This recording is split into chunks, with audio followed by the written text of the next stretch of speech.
This stuff will make you a goddamn sexual tyrannosaurus. Just like me.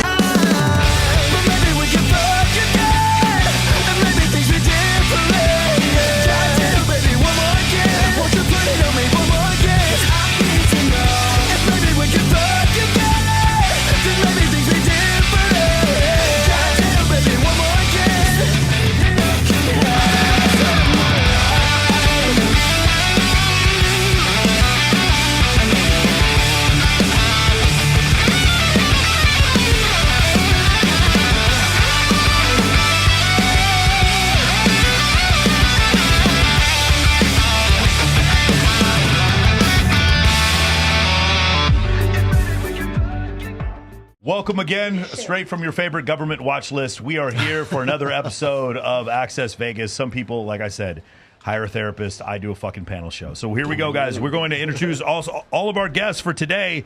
She is from Las Vegas. She's a sex phone operator. She's a Barbie dream house organizer. It is Electra Barbie. How's it going, Electra Barbie? Hi, how's it going? Nice. There we go. Next to her, she's from San Diego. She's a dancer, a model influencer, a pianist. For the first time here, we got Bria Ellis. Yes, from Chicago. She's a musical artist. This is Liv Lavish.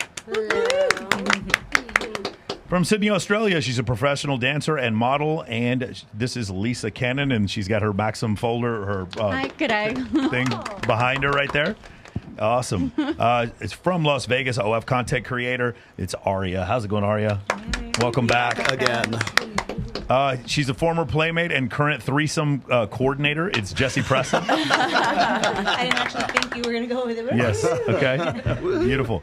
And he's from Los Angeles, dating coach and winner of VH1's The Pickup Artist. It is Alvaro Orlando. How's it going, man? Hola, ¿cómo estás? Bien. Awesome.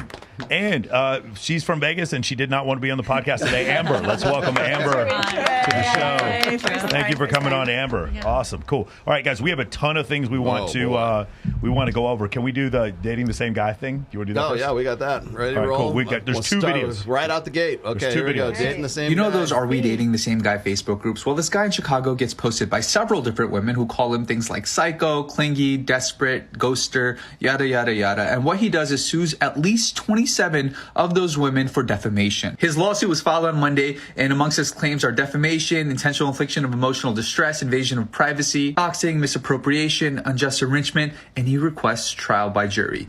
Man, if I ever get jury duty, this is the type of trial that I want to be on. The Facebook group says they are about protecting and empowering women, not judging men. We do not allow mean-spirited or judgmental comments based on the guy's look, age, or occupation. But the guy says that basically all the comments about him were about judging him and being mean to him.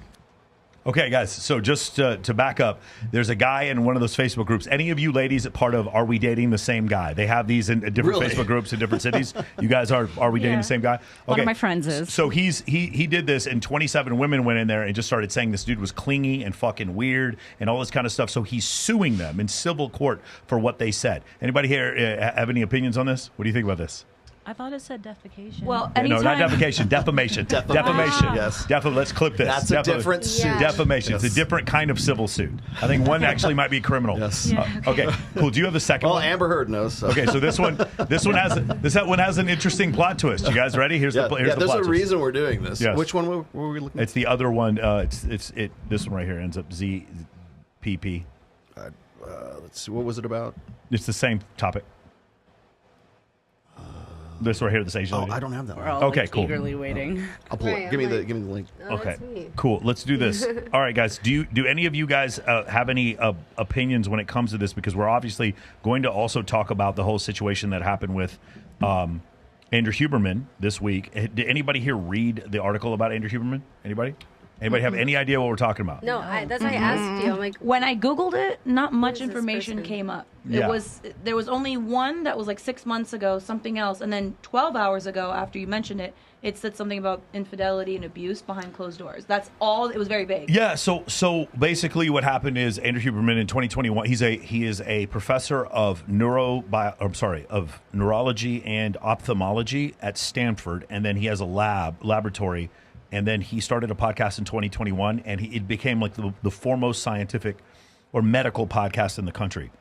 A lot of people found it to be like medicine or whatever, but I found everything he talked about to be absolutely useful. He goes over, cold plunges, things that you would have a lot of questions about. Yeah. How do I get better sleep? Should I get more sunlight? All this kind of stuff. Well, comes out, the New Yorker writes an article about him when they find out that they interview his girlfriends, his ex-girlfriends. And he was dating 6 of them at the same time and not telling them about each other. Now, the thing is, he's had no ability to comment back. The only time he has commented back is one time he said, I was not seeing that woman at the time. We had already split up. And so it's become this huge controversy. You got it? Yeah. Okay, hold on. Let's show this one real quick again. Okay, this is the same situation with the guy. Are we in the same? For ruining his reputation because he called him clingy. The guy who's trying to sue 27 women for ruining his reputation because they called him clingy on a Facebook group has just been convicted of 2 counts of fraud. He filed a false tax return claiming that he spent a large amount donating to charity while attesting that his salary was below the poverty level. The courts didn't buy it. What do you guys say? Again, this is one of the most amazing stories I've ever heard in my entire life. A guy is suing 27 women in civil court for talking shit about him, and it turns out like he didn't pay any of his taxes. Does this sound like anyone any of you have ever dated? I'm just curious. Crazy. This sounds like someone I would talk shit about. You would? What? Nobody ever had an experience with anyone like this? Okay, we have like a no narcissist group this week. This is incredible. No, narcissists, yes, I've had experience, but not that guy. Not tax like fraud. that. Yeah, not tax fraud guys. No tax fraud guys? No. Yeah. Okay, all right, cool. We'll move along. You better That's keep your pretty funny, fucking though. nose clean these days too. Yeah, so you're that's gonna come out like that. You better know what That's you're what doing. he gets. So can we sue guys that are like talking shit on our Instagrams, like you fat ugly whore? Like, can we sue them then? I would love that. So you can if they accuse you of a crime, or you can prove damages. My self-esteem was damaged, right? So like I can say, Yeah. ooh, I'm scared to go on social media now because Jesse, you can file that suit. You will not win You that won't suit. sue that suit. Yeah. so people can just say whatever they want. Is what People you're saying. say whatever they want about me. But what damages is he filing? But that's for? the weird thing because when you're in that group, well, so there's different cities, right? Yeah. So are we dating the same guy? It's not always. Yeah, of course. There's different cities. Right. So the Vegas one, there have been plenty of times where since you and I are industry, we know everyone. Yeah. I'll see someone that we know. And the comments will just be like, this guy does this, he does this, and he does this. And another girl will be like, he's not even cute. Why do girls put up with this? And that will get deleted by the people who monitor the website. They do not allow. One time I said, this is going to be really mean. One time I said, I don't know, a guy that collects anime seems kind of like autistic-y, a little tismy. And they deleted my comment like, you can't say stuff like that. I was like, oh, my bad. Like, whatever. But they are very, very strict with monitoring and making sure that people are not on there just to like be mean. Which I wasn't trying to just be mean. I was pointing out. We don't have one in Vegas. Are you dating the same girl? Because we'd all be fucked if we did that one. So make one. No one does it. Make one. Okay, you know what? I will. I definitely will. I think it'll be the funniest shit ever. Are we dating the same sugar baby? That's what we're gonna do. How did you We're gonna guys create one of find those. out about the group? These are famous. It's Like super I've heard famous. from every girl I know has told me. Not every girl I know, but like I've heard several different stories about are we dating the same guy, and they're blowing up. The first rule of Fight Club is don't talk about Fight Club. And the first rule about that club is to protect the women's safety and not to tell other people about the club. Yeah. And you're supposed to be accepted in like it's girls are not creating these pages. This is what men don't understand. Girls are not creating these pages to ruin another man's game just because they're salty that things didn't work out. Yeah. We're trying to protect each other from someone who could potentially do really harmful damage to you. Yeah. And they have a history of doing it to many other women, but they don't know about it. Are there any apps that are like reverse the genders? Like where it's like, are we dating the same bitch? I was about to say I that. just told them to something create like one. that? Just make one for the girls. And we're going to go look that up. I think there might be something You like think so? that. Hey, I'm guys, so check it excited out. to find out that my clients are all dating the same girl. That'd be incredible. Just let me have access to it, please. Yeah, you want that? Yeah. All right, nice. Beautiful. All right. All right, cool. No, the reason when we get into, this is the big setup. For Yeah, we're setting up for something else. We're setting up for Huberman here.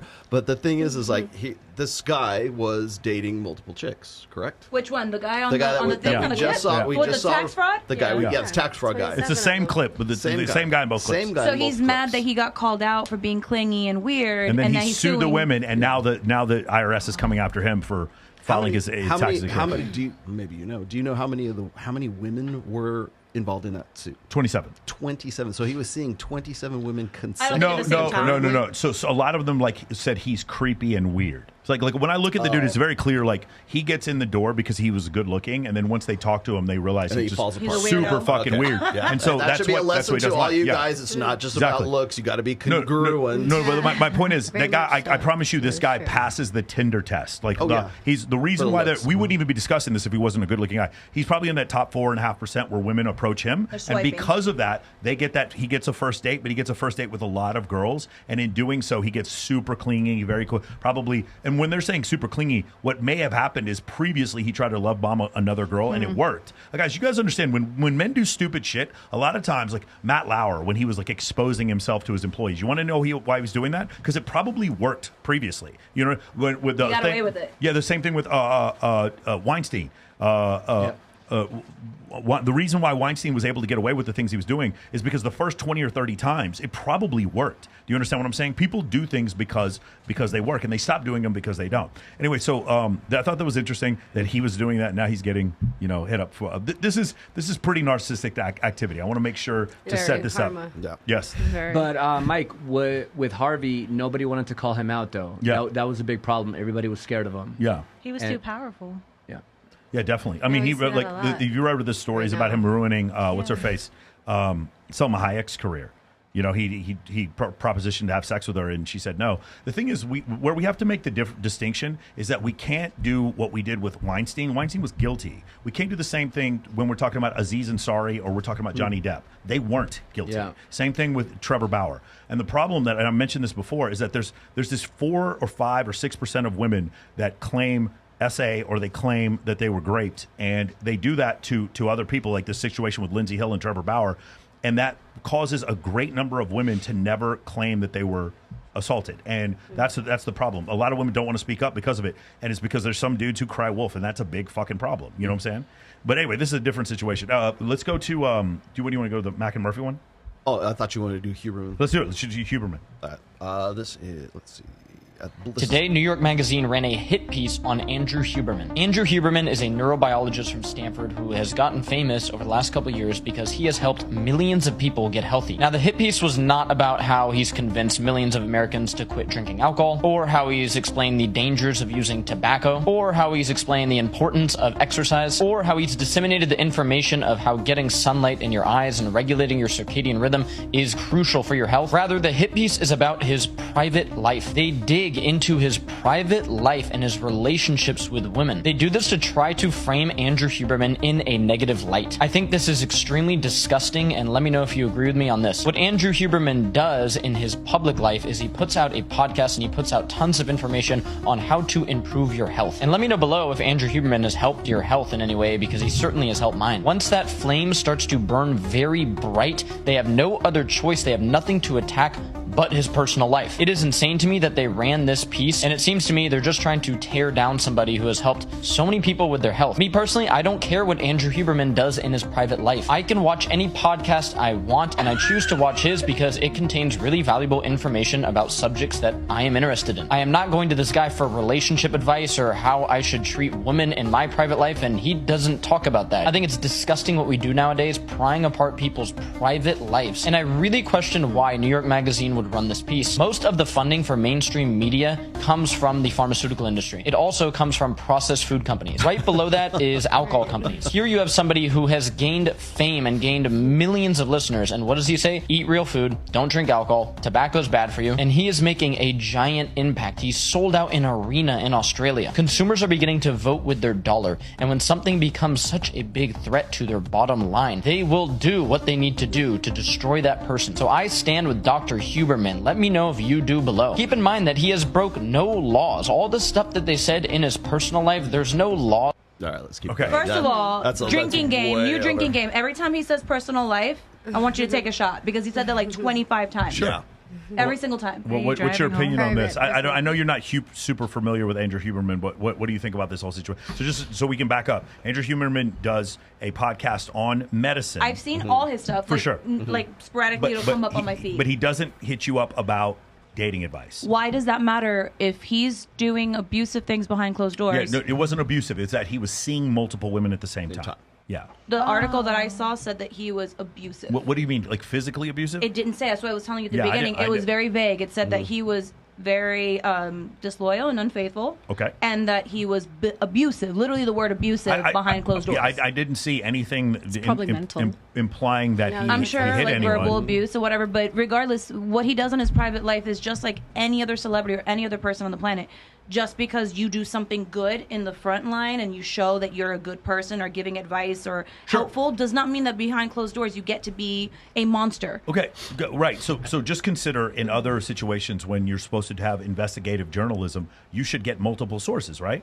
Correct. Yes, absolutely. So they substantiated nothing of what these women said. He just talked to 6 women who said that we were dating him at different times, and some of them say we're dating concurrently. When they asked Andrew Huberman, they said I was not seeing this girl at this time or whatever. So they haven't got his side of the story at all. So why is this even news then? Oh, it's because it's one of the biggest stories in the world. Biggest stories on there. I think it's because of how famous he is. Yeah, I think like Mm-hmm. him bringing in, new fans and bringing in money, monetizing no tobacco, no alcohol, that's a big thing. So of course they're gonna put a negative light on that and try to dim his light, try to take that away from him because, the media doesn't like that. The media wants to focus on the negative stuff.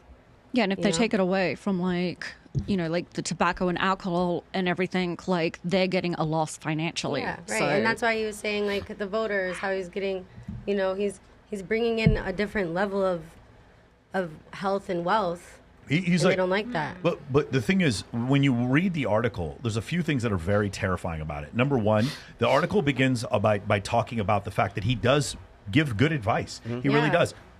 When something's his opinion, he says his opinion. When something's a medical fact, he talks about that. But people are saying because he's a doctorate of neurology, he can't talk about cold plunges. Like, what the fuck are you talking about? Like, it's ridiculous. Like, that is one of the criticisms that I hear.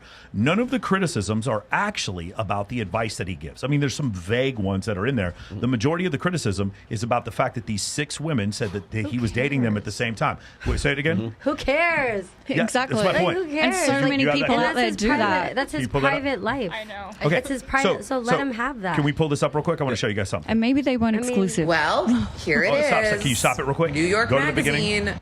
Okay, let's go back to the beginning. Real quick, with this, real quick, remember what he said? What were the reasons? Who was the main people behind advertising? Anybody? Big Pharma. Big Pharma. Big grub. Processed foods. Big food. Okay. And then I want you to pay attention to this woman right here who looks like she's had a bit of processed foods. And then let's listen to what she has to say here. She needs a cold plunge. Here it is. New York Magazine putting out this big expose on Dr. Andrew Huberman, and it's not good. And you know what else I want to say? Let the record show. For years on here, I have been calling out this guy, saying he's a little bit grifty. I have been noting some of the things that are in the article about what is actually his area of expertise. What is actually this lab? It's all in the article. A lot of the stuff that I talked about 2 years ago, more than 2 years ago, is in this article. And I got so much crap, in particular from men being like, you don't know what you're talking about, you don't know anything, da-da-da-da-da. Kind of seems like I did know some stuff. Do I know everything? No. Does this man seem like a deceitful, manipulative POS? Yes. I do wish, though, that the article focused a little bit more on how he really tries to brand himself as this expert in everything. Like, I have a video up about how when he does his, is alcohol bad for you episode. Is alcohol bad for you? He pulls from a study that links breast cancer and alcohol consumption, but it's from 1987. And I've talked to a few people who have said, yeah, you really, shouldn't actively be pulling the data from that at this point, because now we have all these genetic markers, etc. And then another thing I would say is I did another one where I showed how he was oh, okay, we're gonna call, people are saying moderately running on a treadmill, so I'm gonna call that, and he used his own terminology and then based his own theory off the terminology he uses. No, that's so actually damning. not how you do actual studies. Anyway, all of this to say, read the article. Okay, now hey guys, ready? Ready here. Watch here. I'm gonna point at someone who didn't read the fucking article because the article had nothing to do with his fucking medical advice. It had to do with him dating 6 women at once, and she didn't bring that up once. Normally I would never make remarks about someone's physical appearance. I just think it's funny that a woman with a jiggly chin is sitting there talking about how he's talking about you shouldn't drink alcohol and running on a treadmill. No shit, Karen. No shit. No wonder you don't fucking like that. Stop it. What? You said she has a jiggly chin. Then whatever. I don't care. Like normally I would never make a comment about that, but it's just so apparent when you heard the previous one. Yes, people who process foods, like again, the mainstream.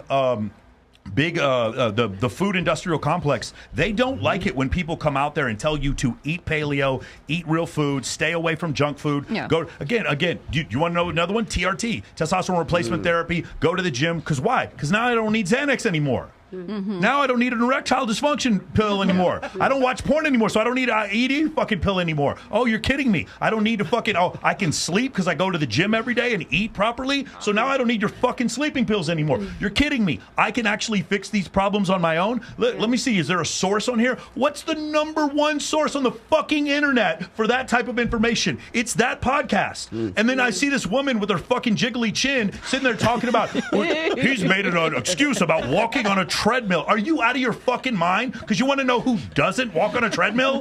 I can tell you right now. Guys, listen to me. I love, like, again, I get this thing, it's like, oh, drink red wine before you go to bed because there's antioxidants. Eat some fucking broccoli. They have antioxidants. I don't mind if anyone drinks. Just stop telling me it's good for you because it's fucking not. Yeah. Okay, that's the part that's There's so crazy. There's other ways to get your antioxidants. But my point is, did this woman at any point talk, you heard it at the end, he goes, I really wish they had gone into more about him being a grifter. They didn't, because he's not a grifter, because you weren't right, Karen. That's the problem. And that shit made me so angry when I saw this, because here's the thing. I feel bad initially because I hate the fact that we're even talking about this. Because Andrew Huberman is worth more than probably, as far as his podcast is concerned, he's helped more people. If I was going to say Lex Friedman, Joe Rogan, whatever, Logan Paul, whoever the biggest podcasters are, he's helped more people as far as being a popular podcast, you could possibly say, than anyone in the world. And you're trying to tear this dude down. Yeah. And just not get his side of the story. Again, he is not giving me fucking dating advice. Why has he not commented on anything that's been reported? I'm going to ask you a question. No, so I don't know. He has. He had I don't know, somebody in his, I don't know if it was a PR agent or whatever, his personal team denoted that there in a couple of cases that the women said that they were dating him at a certain time, and he's like, we weren't together. Ladies, have you ever dated a guy and not exclusively, and then it got exclusive? Yes. And then for a while it wasn't exclusive again? Yes. So that's happened before. Where like you guys are like moves out of your apartment, but you're still sleeping together and it's not exclusive. But you used to be exclusive. So, and then you find out he's seeing someone else, and then you get angry. That could happen. Yeah. That actually could happen. We have no context to know what was going on in that situation. Because that's his private life. We don't know those personal things. Yes. It's outside looking in, so why are we defining this person by that? No, stuff, defining this person. right? How about at the end of the article when all 6 of the girls are in a group chat together? Yeah. Get the fuck out of here, dude. Are you kidding me? This is like terrifying to me. Like, we're getting into this point where it's like, this seems totally normal. And it's not, because remember, remember the media went after Tiger Woods. Because Tiger Woods, what did he do? He cheated on his wife with Denny's waitresses and fucking porn stars. That's why we had a problem with it, because he cheated on his wife. But what did we say about Derek Jeter? Does anyone remember? We said nothing when he was fucking Jessica Biel and Jessica Alba and Mariah Carey. We said nothing. What happened with George Clooney? What did we say about George Clooney? We said nothing. Nothing. We didn't say shit about Magic Johnson. We didn't say about any of these fucking dudes. We didn't say anything. You want to know why? Because they weren't married. And now we just dropped the bar. You don't even have to fucking be married anymore. Right. Wasn't it horrible how he cheated on his wife? Wait a second. He's not even fucking married. That's the part that's so crazy. Let me see if I can give you some context here. Okay, so Andrew Huberman is how old now? 49? 48, 49, yeah. 49, okay. Jacked. Yeah. Good looking, looks really good. Good-looking guy. Like, takes care of himself, obviously. Has a PhD in something. I think he has 2 PhDs. Okay, yeah, okay. So the guy is at Stanford. Okay, so that's the other thing. Guy is the definition of a high-value dude. Let's just be honest here, okay? I don't know, how tall is he? Probably taller than me. Doesn't matter. Yeah, it makes a difference. He's got enough podcast subs to not make up for being exactly. 5'2". He's good. Yeah, he makes up for it. Anyways, I would say, okay, then the other part is never been married, no kids, correct? Because I know he was wanting, the article itself said he wanted to have kids. That was one of his future goals or whatever at 48 years old, right? So by all measurements, this guy is the ideal mate for the women that are like now complaining about this guy, because according to the article, he had a quote-unquote type, okay? Yeah. That type was anywhere in the late 30s to early 40s. Okay. She had to be educated. She had to have sort of like take care of herself into paleo or whatever, taking cold plunges, whatever, having something that is, compatible with him. How much you want to make a bet the woman who wrote the article is also in that same demographic? Definitely. When I show you the next video, we can confirm that. We will confirm that in the next video. I have a question. Yeah. I just have to say something. Huberman? Huberman. Okay. So based on the description you're giving me, if you're going to date this guy, you have to know what you're signing up. Right. That's okay, exactly where I was going. But hold on, but let's talk about this. I agree with you, and I also ladies. You ever met a male stripper or DJ or a fucking VIP host who lies about fucking multiple? And has that ever happened to you? Ladies, raise your fucking hand. You live in Las Vegas. Stop keeping your hand down. I haven't dated her, but I know. Okay, but you know what I'm talking about. It happens. Whoever do you mean? The shit happens all the time. I want you to consider this, though, right? I want you to consider this. Those guys, they know what they're doing because they probably, ladies, be real. You or a friend have at least know one guy you've been with that has 100 body count. Oh my God, Yeah, absolutely. Sure. More. All of them. More. Okay, cool. Definitely. Got it? All right, cool. These guys know what they're talking about. Andrew Huberman grew up, or he at least was studying in a part of the world where some of the most hideous women in the country live, which is the northern part of California. Right. And Silicon Valley. while he's there, there's I'm not trying to be mean. I'm just telling you guys, it's like fucking 17 dudes for every girl, and the guys are rich. And so he lives there. He's studying for 2 PhDs, and then he has a girlfriend. Now, just imagine if you have a girlfriend. The guys who are watching this, you're totally going to be able to follow along. Maybe some of you ladies won't. You have a girlfriend. This is the hottest girl you've ever been with in your life. Then all of a sudden, you get 4 million people following you on fucking YouTube. And women come up to you that are hotter than any woman you've ever seen in your life, just ready to have sex with you. Now, I know, it's so terrible. None of you ladies could possibly imagine why any guy would ever do that. But there's no dude out there who's listening to this is like, yeah, I kind of get it. Like, again, and by the way, you can also cheat and not be a narcissist. Women cheat, and I don't think they're narcissists just because they cheat. You just found something better. You weren't getting what you needed out of a relationship. Men can cheat, and that doesn't make them narcissists. There is nothing about this article. He's done so much to help other people. That is not the activity of a narcissist. So that's why I have a big problem with this. I'm confused as to what is the picture that you're trying to paint? That we don't need to label him because of what he does behind closed doors, or that we don't know enough to accuse him of anything? Yes. Like, what are we trying to get at with this conversation? So good. Three different things. Number one, it's really out of bounds for them to write this article. Number two, we don't know what the truth is. Okay. And even if we don't condone, Mac and Murphy had a really great quote. He was like, I'm not a fan of Andrew Huberman, but I feel gross reading this article,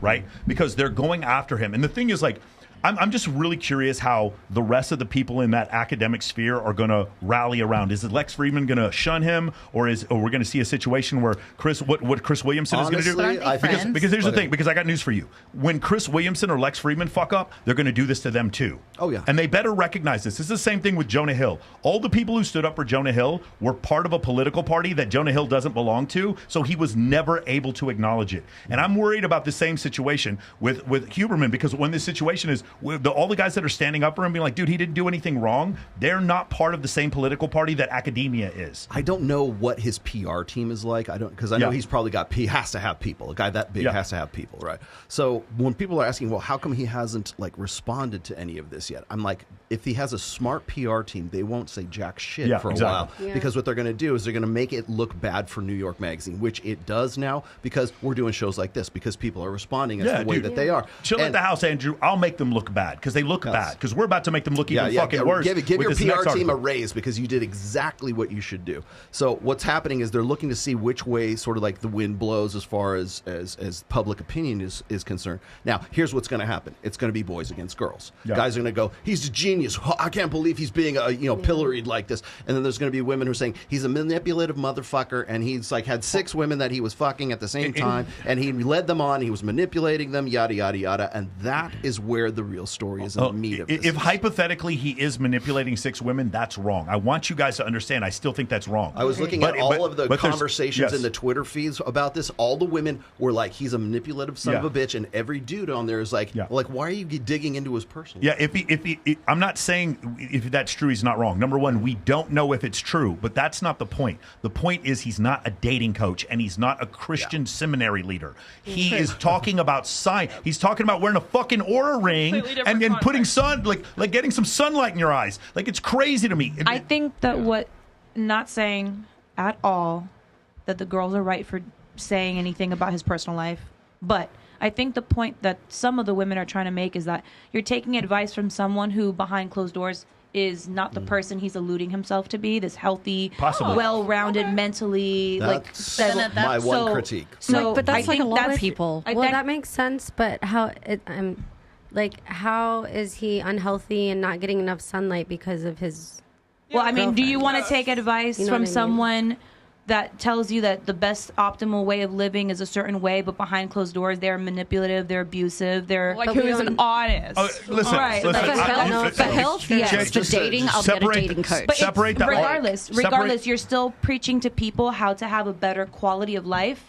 And the kind of person who manipulates and cheats and lies and abuses people is not a healthy, mentally and emotionally sound person. So I think that is the only component of this that gets led down a different road, because A, what happens behind closed doors is his business, but B, if there's no proof of it, then I wouldn't even know why they would comment about the abuse. This is so little. The problem is those 6 women have every right to talk as much shit about him as they want, just not in the fucking New Yorker. That's crazy. Front page on the New Yorker. Could you imagine the cover story? Do you want to know something? The New Yorker did, not them. But hold on a second. Let me tell you something else.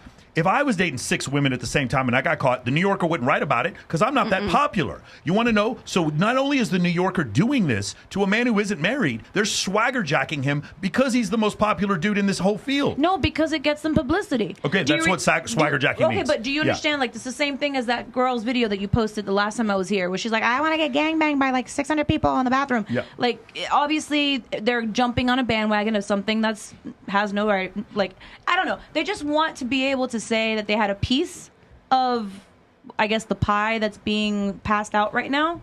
And if it's really not that deep, because no one has had proof yet, then why are we even talking about it? Because it's shitty to like jab at somebody's character. Well, yeah, but why are people perpetuating it if they don't have the proof? Because in the interest of full disclosure, he has talked about relationship stuff. He has talked with Dr. David Buss before. He has done relationship podcasts in the past. But he was. I don't think he was giving prescriptions. No, he was doing interviews. Even if that's not his forte, and that's like the thing that he does the most, he's still out there preaching about having a better, healthy life. And you can't be a healthy person if you're a abusive person. So I don't see any evidence of the abuse. I see Agreed. That's why it shouldn't have even brought up. I see some evidence that he may have been talking to multiple women at the same time. Now, here's the thing. Albert Einstein came up with a theory of relativity and won the Nobel Prize for the photoelectric effect in 1921, and he still fucked his cousin. I'm sorry. Like, should I just stop listening to the fucking guy? It doesn't make any difference. What's his face? Isaac Newton invented differential calculus when he was 25 years old and died a virgin. So I just shouldn't listen to him because he's bad at dating advice? No. If you're right, here's the thing. If you're right, you're right. It doesn't make any difference. That's why I don't agree with you on this. If he is coming up with scientific surveys to show a proof, I don't care if he's fucking 12 girls at the same time. Okay. The truth is the truth. If you're right, you're right. You don't care. Okay. You don't care. But it doesn't mean it's wrong. But it doesn't mean he's wrong. And no one has said to him that none of his stuff is right. That Karen earlier with the jiggly chin said his stuff was wrong. But the Karen with the jiggly chin is looking for her 15 minutes as well. For sure. Regardless, everyone knows that he's done more good than bad, right? So I think that right now the only thing is that you don't care. Like, he beat the fuck out of this girl one time. Bro, if he beat the fuck out of his girlfriend and there was proof, this wouldn't even be an article, and it wouldn't be in the New Yorker either. It'd be in the New York Times. I'm saying what you're saying is that you don't really care about that component. It's not that I think this is fucked up in general because shit gets spun no matter what. So, like, if you weren't physically there to be involved as him with these individual girls, you have no idea what their fucking dynamic is. And women are crazy. Trust me, I have nothing but girlfriends, too. No one will ever know except for those two in the room. So, like, the crazy thing is you can't take what could be his personal. For all we know, he could be dating through time, trying to find a girl that he feels is his perfect match. Which is pretty much we what don't he was doing. know. Normal. You know what I mean? It's none of our damn fucking business. And maybe you know, those let other the girls man are do dating other men business as life well. and No, personal lives are two different things. my Let issue- the man create his livelihood. The other issue is you have relationships that go from exclusive to non-exclusive because you went into a fight, and so maybe one person thinks it's exclusive, the other person. I'm not saying that You guys are speculating. We don't have to justify why he had more than one girl at the same time. That's Sure. his business. The only thing that I keep saying to you that matters to me is that when you said this is what we're going to be talking about, the one vague thing that I saw, the one article that I saw said that he was very, very unfaithful and that he was abusive behind closed doors. So the component of being abusive and not a stand-up guy is the only thing that matters to me in this conversation. If there is no proof of him being abusive and no one's actually coming out and saying like there's bruises or whatever, So what we should do is look at the article and see if there's any proof about how the article was written. Do you have any proof about that? Or who even wrote it. It could be some fucking angry, crazy ex who's writing it. And then you have it one-sided. Let's load up Just Cigar. because somebody writes something and it's their opinion doesn't make it fact. Wait, you before we know, go and to yet it- people Okay, go will ahead, hang to Lee. anything negative to believe it because it makes them feel better. Go ahead, Lo. So Absolutely. I just want to say, I feel like as a society, we've kind of been like desensitized to this, but just because a man isn't married, I still feel like cheating is bad. yeah. Like I don't want. I agree with you. Cheating is bad. My point is, but is it New Yorker? No. The I'm front saying page of the New side Yorker. note, Side note. You I'm gotta just take saying that up with the New New Yorker Yorkers. is Stop telling probably us. like the knew way someone. That's the why. conversation has been going is he's not married. We shouldn't be talking about this because he's not married. But just we need to realize the society that we're creating. Yeah. Like. Yeah, I don't think it's not because he's not married. I think we shouldn't be talking about this because it's not our business. I think that's the issue. That's not the focus that we should be worried about. By the way, because what you focus on is what grows. Yeah. Right? That's what I believe. Yeah. So if you want to put all your focus on, you know, that one main and they're component, choosing to concentrate it's just on that like one let's thing. you know. So and the reason why we're talking about it today is because this is someone that Jesse, you guys have you're probably listened gonna want to to. hear this. Hold on. You guys have listened to, and you guys are basically like not fans, but supporters of who he is. So Well, that's even why I or know who people, you've known him to be. Even anyway. if I wasn't like again, Mac and Murphy, he's not a supporter of him. It just feels gross that they did this. Right. Can you pull that up? Yeah. Before I get started, I want to get a few things out of the way. First is, I'm biased in the story I'm about to cover. Dr. Andrew Huberman, he's a personal friend to the point we've exchanged texts, phone calls, we've met in person. A lot of my anger around this is of seeing my friend smeared, but I'm also going to try and fuse my personal outrage at an injustice to a friend with some journalistic rigor and expose what I believe to be a genuine hit job that has bigger cultural implications. Let's start with the smear job itself. New York Magazine, which is a subsidiary of Vox Media, published a front page story on Monday morning titled Falling for Dr. Huberman, the private and public seductions of the world's biggest pop neuroscientist. Now, you might expect the story to detail perhaps some health lies or bad advice possibly that was proven from the most popular health podcast in the world, and you open up that story. You find 8,000 words. After reading them all, you will come away with this information. Dr. Andrew Huberman, who is unmarried, engaged in simultaneous relationships with up to 6 women, according to his ex-girlfriends and lovers. I'm not kidding. And if you want, you can read the entire piece for yourself. It exhaustively details a lead-up of how Huberman has self-admitted to therapy and a tough childhood, then immediately begins to parse in detail these scurrilous allegations of his ex-girlfriends who apparently have formed their own group chat to try and take him down. What is crazier is what I then found out by asking those behind the scenes. Now, according to those familiar with New York Magazine's original reach out to Dr. Huberman, the vibe started out quite a bit different. The New York Magazine's original email, which I obtained and is so unbelievable that I was given permission to read a few quotes for you here on the show, is in August of 2023, New York Magazine reporter Carrie Howley emailed saying, quote, I am writing in the hopes that one of my big stories this year might be the phenomenon of Dr. Andrew Huberman. When my editor suggested I look into him, I basically shot him down. It didn't seem like the kind of thing I would be into. I listened to a single episode. Predictably, months later, I'm fully addicted convicted, and devoted. She continues, due to some of the episodes that deal with stress, I'm taking care of my mental health. It was almost like I couldn't engage or become interested until Dr. Huberman made it all profoundly concrete and chemical. I know I'm far from the only person to have experienced this change. She adds a few more buttery things about how much she loved the podcast, and she said, and got no reply. Now, the story should have died there, right? No. Suddenly, the Huberman love affair turned into something very different. Months later, those familiar say that Huberman's colleagues, his family, and his friends from high school began to be inundated with emails from New York Magazine requesting anonymous information on Dr. Huberman. One of the emails reads as follows. Subject line, off-the-record conversation with New York Mag. Email text, quote, in the interest of transparency, there have been serious allegations made about Andrew as well as the academic work that he is up to these days.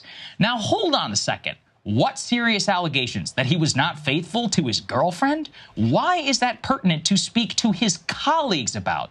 And what about his work at Stanford? What are you talking about? Here it turns out nothing, despite the author's best efforts to smear Andrew Huberman's work at Stanford and presenting him as some no-show at his own lab, insinuating that something was afoot because of its transition. Stanford itself stood up for him in the piece, saying his lab was fully operational, nothing she was insinuating was true.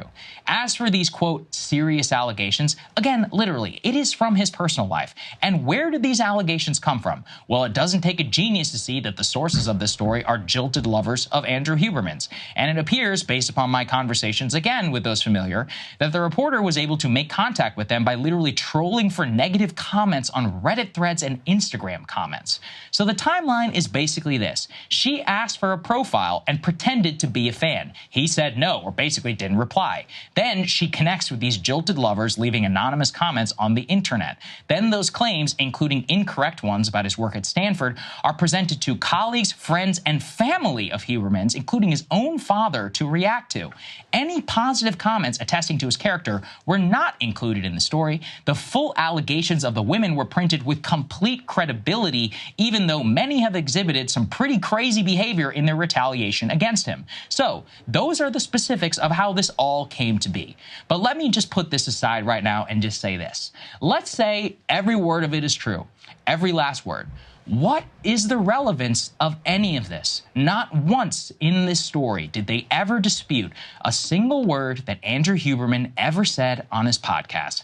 Not once did they prove that he is less than he says he is, including the fact that Stanford University publicly confirms that he remains not only a professor, but one who continues to publish research and teach students at this university. Not once were they able to prove misinformation, malinformation, whatever you want to call it.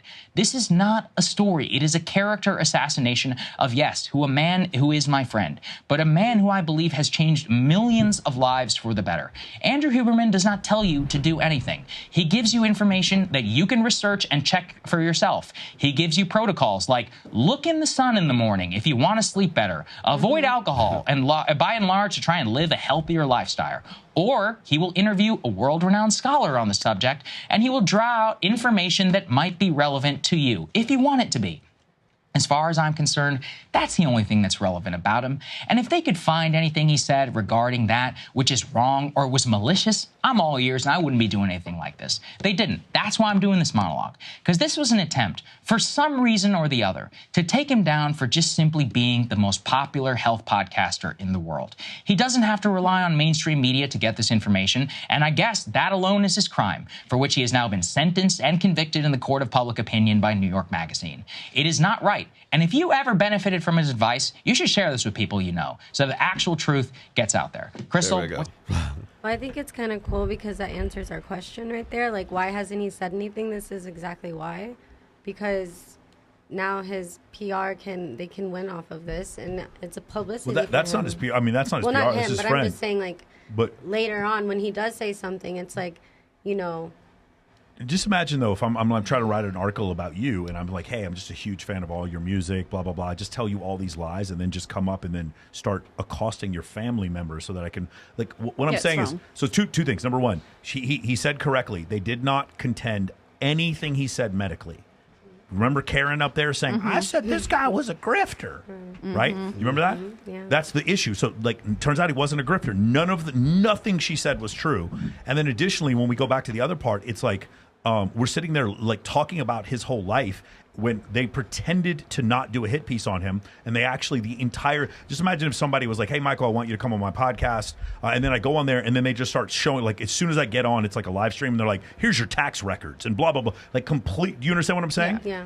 That's the issue. This was absolutely a hit piece. And what I'm saying is there's supposed to be some level of journalistic integrity in this country, and that is none. true. Your journalistic integrity are his ex-girlfriends. Congratulations, bro. Pulitzer Prize for you. That's incredible. Anyway, so that's what I thought about that. I was just What do you gonna think, let me throw in a couple of disclaimers into all of this really quickly here. First off is you got to remember he has a type. That's number one. Between, like, say 38 and 43 or somewhere around.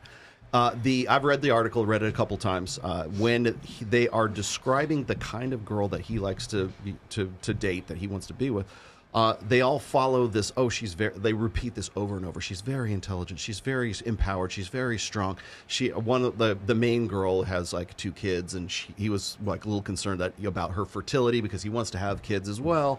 And she's 43, so she's pushing into the perimenopause area right there. So honestly, I can understand why he would be concerned with something like that. But he's basically spinning 6 plates at the same time, right? And the one, if I have a criticism for him, first of all, if those women are as intelligent and as empowered as the article says, they didn't know that this is Andrew fucking Huberman. They didn't know that this guy is jacked at like 48, 49 years old and is the number one podcaster in his niche and is just just an amazing individual to begin with. Do you not think that there will be other women that would be like in some way interested with this guy? So that's number one. Number two is if I can find one fault in Andrew Huberman is that he was not above board about it. Now, we got a pickup artist right here. And I know that in the past I have talked about spinning plates as well, but one of the things that I talk about when I say men need to date non-exclusively is you need to be above board with it. You need to do the opposite of what Huberman was doing, which is trying to juggle or spin 6 plates at the same time and trying to essentially, I think what a lot of women would like is in the New Yorker here, would like people to believe is that this is the new Tinder Swindler. That this is the guy who has all these chicks that he's just stringing along, and they're taking out bank loans for him and everything out. Now, maybe not to that extreme, but if you could turn Andrew Huberman into the Tinder Swindler, that sells magazines. That's going to sell a story. My only concern with all of this is, and I understand there's going to be somebody going to say, well, it's his integrity, it's his character. So does that in any way damage the information that he's delivering? No, it doesn't. But do you now look at him? He's going to be looked at in a different light now. And one of the reasons I titled this episode, Andrew Huberman needs the red pill, is because he should have just simply been above board. You're Andrew fucking Huberman, right? Tiger Woods got screwed because he was married and he was trying to keep it all under the table all the time. Instead of just saying, you know what, I'm going to divorce my wife. This is not the lifestyle that I want to be in now because I realize that I'm Tiger fucking Woods, right? He is Andrew Huberman. And I would say that probably, and this is just me speculating right here, this is a guy who was a Stanford professor for the longest time, didn't have anything near the kind of popularity and the fame that he has right now. He's a household name, okay? And also, good-looking guy, older. He is the archetype of the guy that women of that age bracket, of that demographic, would love to marry. Their ship has come in. Their prince and their in shining armor has finally come in, and they want to believe in the fairy tale, just like the women on Tinder Swindler wanted to believe in the fairy tale. So now you've got this guy who he's Hercules, for fuck's sake. I mean, he's a demigod, and he's got these 6 women. The only thing he fucked up on is he just should have been above board with Just told the truth. He just should have just tell the truth. The thing is, this is me, and this is how I like to live my life. But maybe he did tell the truth. He could have. I think the issue is, well, sometimes when guys will do this, I'm not talking about him specifically, but in general, guys will say, I'm with you, I'm with you, I'm with you, because they don't want you, the girl, to sleep with other guys. No, they want other guys to sleep with you, right? So it's like, it's one thing to date 6 women. I mean, we all know a fucking male stripper or VIP host in the city has dated 6 women at the same time. The issue is, in those cases, they're not pretending like well, actually they are. I'm sorry, it's a bad example. I was going to say the other part of this is that he probably went from zero to hero, right? Yeah, that's exactly right. It's what I call too young, too much, too young, too fast, right? Now, is he too young? It's not about being youthful. It's you're new to this newfound fame, right? So if you take, for instance, you look at like, say, Dr. Jordan Peterson. Before 2017, he was just this obscure professor at the University of Ontario or Toronto, wherever he was at, probably making about $80,000 to $100,000 a year in his teaching position in Canada, and goes from that to making $80,000 a month on Patreon alone. Sells out worldwide. He's probably worth $8 or $10 million right now. Goes from nothing, from zero to hero. Too much, too young, too fast. And what happens? He carries on his benzo addiction and becomes sort of a basket case, has to go to rehab, has to reinvent himself afterwards because he's not ready for the fame. He's not ready for, he's taking his old way of thinking and his old order mentality into, now I've got $10 million. So if you apply the same sort of dynamic to Andrew Huberman, the guy is a Stanford, it's still very high status, don't get me wrong, but not as high status as he is now, on the cover of freaking New York Magazine, right? So you've got a guy who probably still is in his head thinking, I want to do things the right way. Well, the right way is to date one woman at one time, and that's it, right? Just one monogamous, perfect world, right? Well, then he realizes, I'm Andrew fucking Huberman. I can have this chick too. Oh, and this one, and on down until I got 6 of them, and I'm trying to spin 6 plates at the same time. I don't even think it's I can have this one too. I think it's more like he's never experienced. I just don't think ladies understand. Maybe you would. Maybe if your dream actor came to you while you were in a committed relationship and you could just get away with it and nobody would know. But imagine that times 17, because men have all this fucking testosterone, and I just don't think people understood. So I can actually understand 1 or maybe 2. If he actually was lying to all 6, that's a foul. But the thing is, it's still nobody's business. Anybody? You Kozmoe? I mean, Rollo, you opened so many points for me right now. Variety is the spice of life. I'm honestly very confused on how this is even talked about right now, because I don't think it's subtle at all, and I think like what Mike was saying is a hit case. It's very obvious, and I think it's clickbait. And I'm still confused on what he actually did wrong. I'm sorry if I wasn't paying attention. Yeah, in the story, so he's telling multiple women, right? Yeah, he's saying, you're my girlfriend, you're my girlfriend, you're my girlfriend. He's future forecasting with 6 individual girls. Right, and I think you nailed it. It's very, like, what is he doing wrong? The only thing that he did wrong was try to be very discreet and try to, social conformity. Be like, this is what people perceive me as, so I'm going to go ahead in this direction. What Tony Robbins did was genius when he dropped that documentary, I'm Not Your Guru. I thought it was a brilliant move for him to tell people, I'm not fucking perfect. I'm not your guru. Yeah. There is a sense of freedom of just being like, okay, this is not like I'm a human being. And like what Mike was saying, I'm teaching you how to do all these things. What does it have to do with my dating life? I feel like what his PR team is doing right now is absolutely genius. Don't respond. Let the people respond on how you're going to be perceived. If you are as good as you think you are and you're helping people like Mike Sartain, Rollo, you're going to do a podcast, you're going to spend 30 minutes talking about it, defending him. Therefore, I think it's genius what he's doing. The fact that he hasn't reacted, they haven't done any statements, is a great move. Mike, if somebody comes up to me and says, I hate your red hair, how am I going to react? I'd be like, bro, what are you talking about? Like, I'm not going to have no reaction. Like, I have no red hair. It's so ridiculous. I think how he's reacting right now is perfect. Yeah. It's go ahead, talk your shit, and if I help people, then let them talk for me. And that's the move he's doing right now. Yeah, I'm just really interested because the people who are defending him are not on the same side of the aisle that the academics at Stanford are. So I'm curious, like, how that whole thing is going to work. Do you understand what I'm saying? Yeah. Anybody else? Go ahead. Only thing that I'm going to touch on is I agree with everything that you guys are saying. If he's not really doing anything abusive or anything, that's his business to handle. No one expects him to be the most perfect person on the planet. What I will say is, how many times have you heard a woman come out in the more recent years, oh, this happened with this person, but they couldn't say anything, and they couldn't give full details. Nickelodeon, Epstein, a lot of stuff kept coming out little by little, so you don't know if this is going to turn into one of those things. Sure. This was a little tiny bit that they could give at the moment, but they were too scared of what might happen in the future. That's the only thing that I would say keep your eye on. Other than that, it's not anyone's business what happens with his dating life. It sucks if he's that kind of person, but it's not front page of the fucking news worthy, that's for sure. And to try and knock down all the good he's done, that's stupid. Yeah. But I mean, yes, it doesn't mean that he should not be like kept under under an eye's watch, because it's been in history already that women have said, hey, this is happening, and another girl say, hey, this is happening, and everyone's like, oh, shut up, oh, just, you know, want you 15 minutes of fame, and it comes out that these are really abusive, nasty people behind closed doors. Here's the thing. I agree, and let's just say hypothetically everything in there is true, then they need to file a civil suit. I'm still not in favor. You don't know what was said to them to Right. make them scared and not come forward. You don't know what was done. You don't know what Got it. was Okay. like. That's Some fair. people That's fear fair. You for don't know. their families, or That's for fair. You don't know. themselves. You don't know. Okay. You want to do the Mac and Murphy one? Let me get to Super And Chats. if we don't know, that's why we Because the should Mac and talk Murphy one, about I picked that one just for Jesse. Oh, jeez. What? I got Lewis for $9.99. Thanks. Women can be degenerates with a roster, but a scientist that does the same is crossing the line. Get the fuck out of here.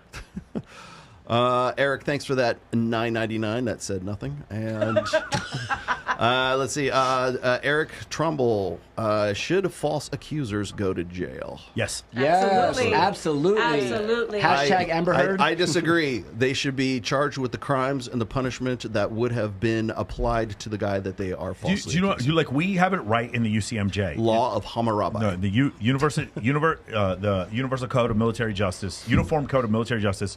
If you accuse an officer or your commanding officer of a crime and you do not have evidence, you go to jail. I really wish we did this in relationships and with other stuff like this. It'd be absolutely incredible. Instead, you have to like spend $50,000 a month on defamation attorneys to try to maybe get somebody to stop talking shit about you. I know For this sure. happened a while ago, but what do you guys think about what Amber Heard did to Johnny Depp? Because for so many years, Johnny Depp was the devil. Yep. Like, he couldn't get Crazy. any. And He couldn't get anything. So like, Based off of what I saw on that documentary, he's just as abusive as they're both two nutbags. But she said he hit her. There's no evidence at all that she like recanted a bunch of her stuff, and they threw it out in trial. Like, nothing she said was true, and she was taking a doo-doo on his fucking bed, and then she was also fucking diagnosed with borderline personality disorder. But you gotta love. She was? You gotta love Johnny Depp in court, though. No, it was the best. It was so entertaining. No. My favorite thing of the whole Johnny Depp trial was this: is when they go, Mr. Depp, is it true that you were drinking whiskey before noon? Who the fuck didn't know that Captain Jack Sparrow was drinking whiskey before noon? Am I supposed to not like him now? Yo. That's fucking Johnny Depp. You're dating a drug addict. What? It's not. Come on, he's a pirate of the Caribbean. Like, but I just did you don't not care. know what you signed up for? Again, like, it's like we just let Jesus certain Christ. people. We just like. All I'm saying is the Amber Heard thing, dude. If you read Elon Musk's biography, Amber Heard is like 10 out of 10 on the fucking loony dated bin. her? Yes. I have Stop a it. I have a very close friend that dated her, never backed down, and she's you know, shout out to Amber Heard, but she's been like this for a while. For the ladies here, I'm curious if you are trying to accuse your spouse, and I'm just like, let's see if I'm off here. Do you find it, hypothetically speaking, do you find it a little bit odd if before we start arguing, I put my phone down here, and then I go, "Hey, you're Puerto Rican and you're crazy," and by the way, and I start going off, and then and then trigger you, right? I mean, do you guys find it kind of weird that the camera was set up? Yeah. And then when you see the when video, you have abuse happen to you enough times and you know it's coming and you're gonna need proof of it, I think that's when you start. That's true. Jesse, you're right, but not in this case. But hold you're right, but not in this How do you know? How do you know? How do you know? Hold on. I feel like we're. That is hold true. on, How do you hold know? on. If you're framing the camera and you're literally, it's on YouTube, and Johnny Depp is like not reacting at all, and you see the woman like triggering him to get crazy, Like taunting him. like digging at a scab. taunting him. Yep. At what point do we go? Wait a minute, hold on. This is kind of off. No, that's not okay in general. Just to kind of I mean, that's a form of narcissistic abuse. Is but the you reactive. also don't know poke the because bear and you get a weren't reactive. there. No Oh, matter absolutely. what, the bottom line is you still don't know. It could be a game back and forth that they've played before. You know what I mean? To where he makes her delete their version of foreplay. you know, and then it could be one time where she's like, you know what, fuck it, I'm not deleting it this time. Like, you don't know because you weren't there. So anyone talking about anyone's business is bullshit. Recording someone after you poke the bear is reactive abuse. It's part of a narcissist tactic. Real quick, Siege D, Rollo, Mike, check out Culture Club USA. DeBrava supports our content. A few of her viewers are visiting too. Shout out to the Homesteading Homies, and also another one to Renstadt Nimbalker. Welcome. Question for the ladies: Who is your favorite role model in your life other than your mom? This will tell a lot about what kind of path these ladies are on. W. Rollo, W. Sartain, Free Top G. Cool. Anybody have a role model? Role model. Who? Oh, Keanu yes. Reeves. Keanu Reeves. Anybody? Alicia Keys. Me? For sure. Anybody else? Alicia Keys? Yes. Anybody else? Carmen Electra. Carmen Electra? Okay. Yes. She has been my girl since MTV's Singled Out days. I met And as I was younger watching her, I was like, you know what? That's the kind of woman I want to become. And I feel like I fucking nailed it. There you and go. now we're Electra Barbie. now we're like friends on Instagram, and like my goal is to like do a photo shoot with her. Collaboration Like or it's gonna something? happen. I'm telling you, met her it's twice. gonna happen. Yeah. Like I love her. My hero is Dave Navarro. I love this. My hero is Dennis Rodman. All right. You want to go with that next one? That's up with the I Murphy one? got hold on. I got another one here. Lewis says, maybe Huberman gave his best years to an ungrateful woman whom he outgrew, and now he's finally finding himself. I don't know if that's necessarily true because I don't know anything about his personal life. If it is or it isn't, like the point is, like I'm not saying if you're deceiving other people, it's still wrong. Please understand. I'm not saying that's not wrong. My point is, it should be first front page news. You guys understand? Yeah. Oh, your husband, he left the toilet up and took a big old dump. Front page news. No, it's not. That's not front page news. Yeah. You know what I'm saying? Oh my God, you lied about your taxes. Really? I mean, maybe. But the thing is, if I'm sitting purporting myself as I'm Joel Osteen and I'm dating 6 women at the same time, that should be front page news. Absolutely. Yes. That's the difference. Okay, go ahead. I got one last one here. Mark Walks says, just a simple word search of the article. Abuse or abusive or even abu doesn't appear once in the article. Okay, that sounds about right. I don't remember anything about abuse in the article. But Cool. Okay.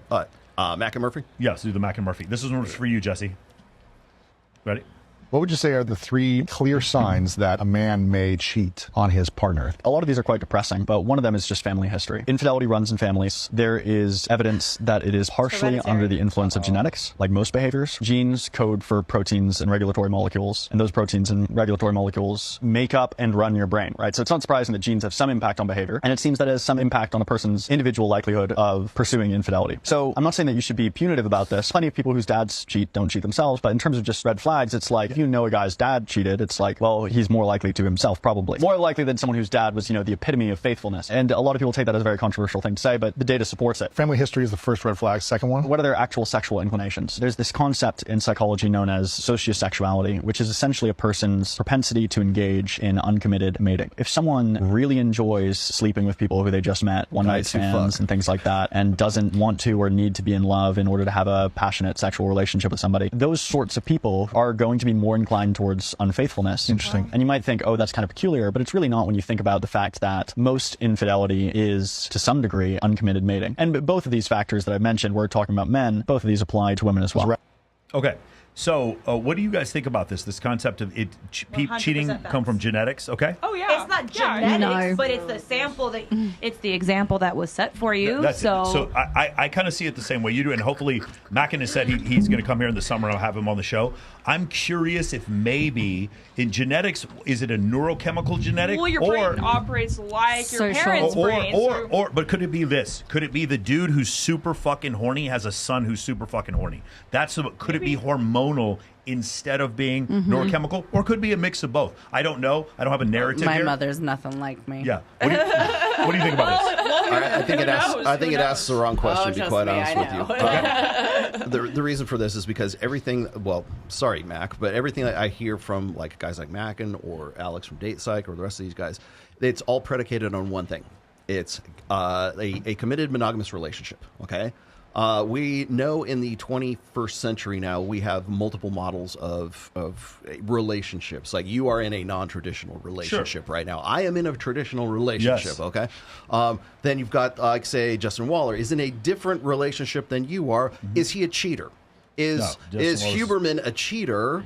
And does he have the cheating gene because he was nailing 6 chicks and he just kept it under wraps, or is there something about his genetic makeup that makes him want to keep it under wraps? Whereas a guy like, and I hate, sorry, Justin, but a guy like Justin who is non-exclusive, has one main woman, and then can go play the field, right? Is that because right now I think one of the things that we're really focusing on that is like to our detriment is we're trying to say, well, what is going to facilitate this socially enforced monogamous thing that we used to have in the 20th century, and how come we can't get back to that today? That's the wrong fucking question to ask. But I don't think that's what he's trying to propose. No, but here. everything is premised on that being a goal state rather than like, well, our guy's horny. Well, we can probably find out, do you have the horny gene, or are you a guy that fucks, or are you a guy that doesn't fuck? We can probably find a gene or a combination of genes that would predispose a guy to do that. So one of the things is I had a viral... Is it the cheating gene? No, it's in the context of societal, this is cheating and this is not. Could cheating be a combination of super horny and super deceitful? And could the deceitful part be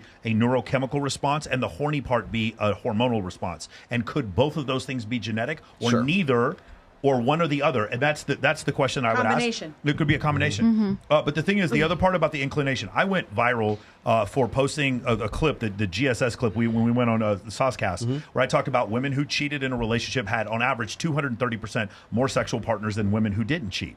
And the part that I left out was, yes, men are the same way. And that's one of the things I wanted to point out here, because one of the main criticisms, I went on Bree Hunter's show, I've talked to some other people, is that they have, unbelievably, they act like we don't criticize men. And so that's why one of the reasons why I wanted to... That's all we do. I know. Yeah. There's one reason why I wanted to point this out. He's right. Men, if you date a guy with a 700 body count, he is more likely to cheat. So sorry, I know they may make some of you mad. Surprise!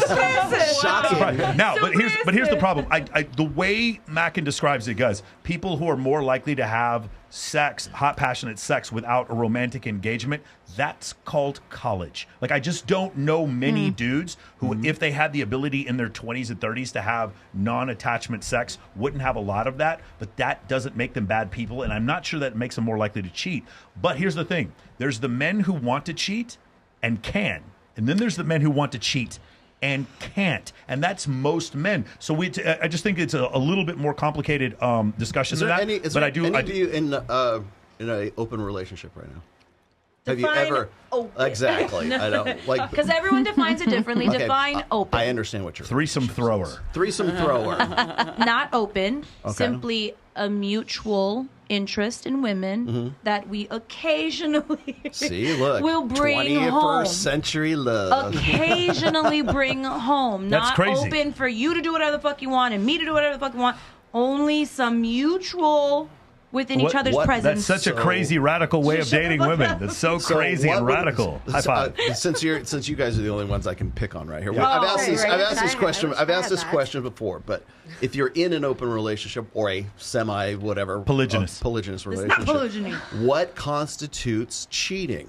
Anything that your partner doesn't know about or you have to hide. Exactly. Anything that has to be hidden that's not agreed upon is a cheat. So- Even a text message from someone that's not supposed to be So talking. it is based on the arrangement that you have with your partner. Yes. Right. So Yes. you could still be in a position where it's like you and your man can bring other women into the thing as long as you're all Why, above is anyone board. interested? Right. Anybody like I can't wait for you to sit next to Mackin. That's actually what I want. So by the 20th century definition of cheating, every time you bring a woman into your bed and your man sleeps with her, that constitutes cheating, according to the guys who are talking about, do you have a cheating gene? Do you not have a cheating gene? No, I have a fucking gene. That's what I have, and I like to fuck, okay? And my dear old dad, he liked to fuck, and my granddad, he really liked to fuck, too. And I like to fuck 3. Yeah, you're a generational fuck. Got it, thanks. No, I was just going to say is that the entirety of this is it asks the wrong fucking question. It's like, are you the guy that likes to fuck, or are you not the guy that likes to fuck? The guy that does is probably going to be the one who's not going to be in a traditionally closing her end, closing on your end relationship. If you can find partners that will go along with that. Right. But it's a lot easier this day because of social media. So I think if you're in the top 15%, it is. Cheating is based on your individual arrangement. It's not about like whether you have a fucking gene for it or not. I think also it depends on your external and environmental influence around you as well. Yeah. Like if you have a bunch of friends that are like, no, we're so against it's this. Like eating healthy, you're around a bunch of people that eat healthy. You'll be like more inclined to do that. If you're around of like that other type of group and people and they all get away with it and they tell each other and they all cover for each other, and you know what I'm getting at? Yeah. Well, that makes sense because all of our friends are not traditional. Not traditional. Not traditional. If you have a group of friends and your friends start getting divorced, happy birthday, Claudia. If your friends start getting divorced, the likelihood of you getting divorced actually goes up. Well, this is what I was telling you guys in the last session, that when you surround yourself, like if a girl's single and she surrounds herself with married women, she ends up finding a good man like later on. So I think what we're saying is Mackin is correct, but there could be environmental and genetic reasons, and those genetic reasons could be a combination of hormonal and neurochemical. There's neurochemical reasons why somebody may want to be more deceitful. That may be something you pass down genetically. Exactly, what they saw in their childhood from their parents doing. But the issue is this: the only place where I take umbrage is this: is that a normal guy, if he was given the option of being able to have a lot of sex with women and it was unattached, and he's maybe in his early 20s, a lot of men are going to take that, and they're not narcissists, and they're not more likely to cheat. I just don't think that. Maybe they are. Maybe I'm wrong about this. It's the dick talking. I'm saying it's dick talking. Yes. I just think what I'm saying is, in Dr. Buss's 37 culture study, every single one of those 37 cultures was the men were more interested in casual sex than the women. And one of the things we have to understand is that lying is bad. Men being interested in casual sex isn't bad. Lying is bad. Absolutely. Yeah. That's the difference. That's the only distinction I would like to make. But I definitely agree with him that people, if you have a father that cheats, more likely to have the son that cheats. If the studies say that, I absolutely believe that. Him bringing home women all the time and sneaking them in. Monkey see, monkey kill. For sure. But the thing about if you're in a friend group and someone gets divorced, you're more likely to get divorced. Absolutely true. Yeah, for sure. Awesome. Are you aware of any incidents of guys who were not on TRT or weren't taking testosterone? What's and then they TRT? Testosterone replacement therapy. And then they started taking it, and then they cheated on their wives. Oh, gosh, I don't know. That's a really interesting one. So, because the reason why I'm saying this is because if we're just going to peg it to genetic markers and stuff like that, well, I don't know if the studies have been done, but are there any studies of guys who went from low T to high T, and then they were like, you know what? Because now they're like, I'm going to promise you there's a small chance it's a neutral correlation. Or they got hotter and more girls are noticing. So that she already cut me off. That's exactly right. Exactly. So either there's a neutral correlation or there's going to be a positive correlation, because these men have smaller waists, bigger muscles, and harder penises. Yes, I have to say, the likelihood of them cheating is going to increase because and they of TRT. Feel good. I just don't see how the likelihood of them cheating would decrease if they are on TRT. So yes, it's probably a good point. Because we also know that testosterone declines after marriage, and then after divorce, it increases again because of environment, as you were saying before. So. And they probably feel like they're a playboy now, and they've got before they had nothing, and now they've got success and money, and they're getting positive reinforcement from women that they didn't get. One more time, if a guy who was not famous then becomes famous and gets a ton of attention from women, and during that time period he wants to have sex with no attachment. That isn't weird to me. No, that seems super it's normal to me, and it doesn't. To me, I don't know if that's inclination that he may want to cheat. You should have sex with lots of people because that's how you get good at it. Okay, there we go. Congratulations. And I'm a professional. Right, now we went in one direction. Let's go in another direction. Can I ask something? Go ahead, Aria. It might seem silly, but I'm actually very curious. If you guys really like fucking a lot of women, what's the determining factor for you to decide to get into a relationship? Or why get married? Okay, so get married and a relationship. So what will happen is, especially if you have a lot of experience with a lot of women, and a lot of them were just my friends, and some of them I was dating, and regardless, just meeting a lot of women. I used to manage a strip club for a while, hundreds and hundreds of women. What I'd start to see was certain patterns that led to them either being bad in relationships or a bad relationship with me, and then certain patterns that were good. Watching my grandparents together for 75 years and my parents together for 44 years, watching that, I was like, these things seem to work. Being honest, you can ask me how I feel. You can't tell me how I feel. We don't attack each other. We don't exaggerate when we're discussing certain things. when you do those kind of things, that's what I found to be the best. With Kylie, it was just a situation where, woke up one day, my apartment was clean. She wanted to take care of me. She wanted everyone to know that we were together. There was none of that. She's from Southwest Arkansas. It was like she was a different species of woman than what I was used to here in Las Vegas, and that's why I would choose. Remember, you said something about can I be faithful to this woman? Yeah, my whole thing, everybody was asking me, like, when you met your wife, like, what did you vet for? I wasn't nobody vets, okay? But, for sure. But when it came down to it, and I was like, the only vetting that happened was with myself. So it's like, can I be faithful to this person is really the first question I asked, because I know me, I've seen me do it, right? I've been the cheater and I've been the cheated as well. So that was my first question. Sure. Do I enjoy having sex with this woman so much so that I know that I'm not going to stray, right? Yeah, get tired of it, or also that because I understand maybe in my 28-year-old brain at that time was thinking,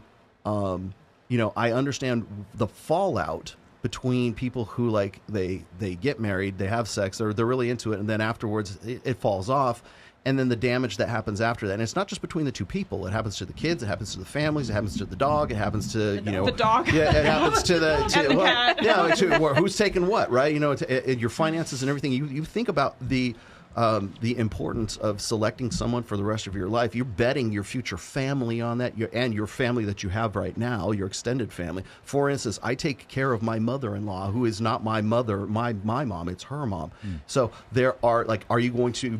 People don't think of these things when they're 28 years old, when they're in the moment, and they're she's a hot piece of ass. Sex is the glue that holds a relationship together. After that, you have to start thinking like in everything grand strategy. People don't think, am I going to be taking care of her ailing, elderly parents, because I'm the one that can do that. I have the ability to do that, right? Am I going to be taking care of her kids from a previous marriage? Not that was my situation, but you might have to have somebody say, well, do I want to take care of this woman's kids? That has to factor into it as well. And can I stay faithful to this person? Is where all of those questions start. If you can't say that in the beginning, all the rest of it is And do you still shot. love them when they're sick and injured Exactly. and stuff like that? Because every Exactly. time that I've had major injuries, I've left. Did you guys see the article about? Wait. I'm so sorry. Hold on. But what was the determining factor of being like, I want to lock this person down forever? So once you get past the sex thing, once you're like, do I enjoy having sex with her? Yes. Can I be faithful to her? Yes. The thing that made me like really lean that way, let's just say, is that she has a gift for insight, meaning that like she understands like when she has done something wrong and will like apologize for it. Just like I don't even know. Yeah, she acknowledges. I'm like, you didn't say anything wrong to me, and she will acknowledge stuff like that. It's a self-awareness kind of thing. That's important. The other thing is genuine compassion, which is I usually put it in these terms. Have you ever had like when I'm talking to guys, I'll say, have you ever had a woman who will buy you a birthday present, and it's a present that you didn't know that she knew something about you, right? Like your favorite sports team or some like nerdy hobby that you have. Like she buys you some magic card or some shit like that. You didn't even have the conversation that was your hobby, but she found it out because she took that much insight and that much interest in you to find that, to dig that out of your friends or somebody else around you, and and have the desire, the genuine desire to do that for you. That's the last thing, is genuine desire. It can't be obligation. It has to be out of, I genuinely want to be with this guy. And I usually use the Ryan Gosling, Eva Mendes example here. Eva Mendes said she never wanted to have kids in her life. Never, ever wanted to have kids at all until she met Ryan Gosling, and now she wants to have his babies. I want to be with a woman who wants to have my babies, not my biological clock is ticking and it's time for me to have kids and you'll do, right? Fuck that. That's obligation. Genuine desire is, I want to have babies, but I want to have his fucking babies because he's the guy that I really want to be with and I have genuine desire for. Genuine desire defines everything else from that point. Thank you. You're nice. Have you guys seen the video? This woman and this man were married for 11 years. He gets into a really terrible car accident. He's paralyzed from the neck down, can't do anything.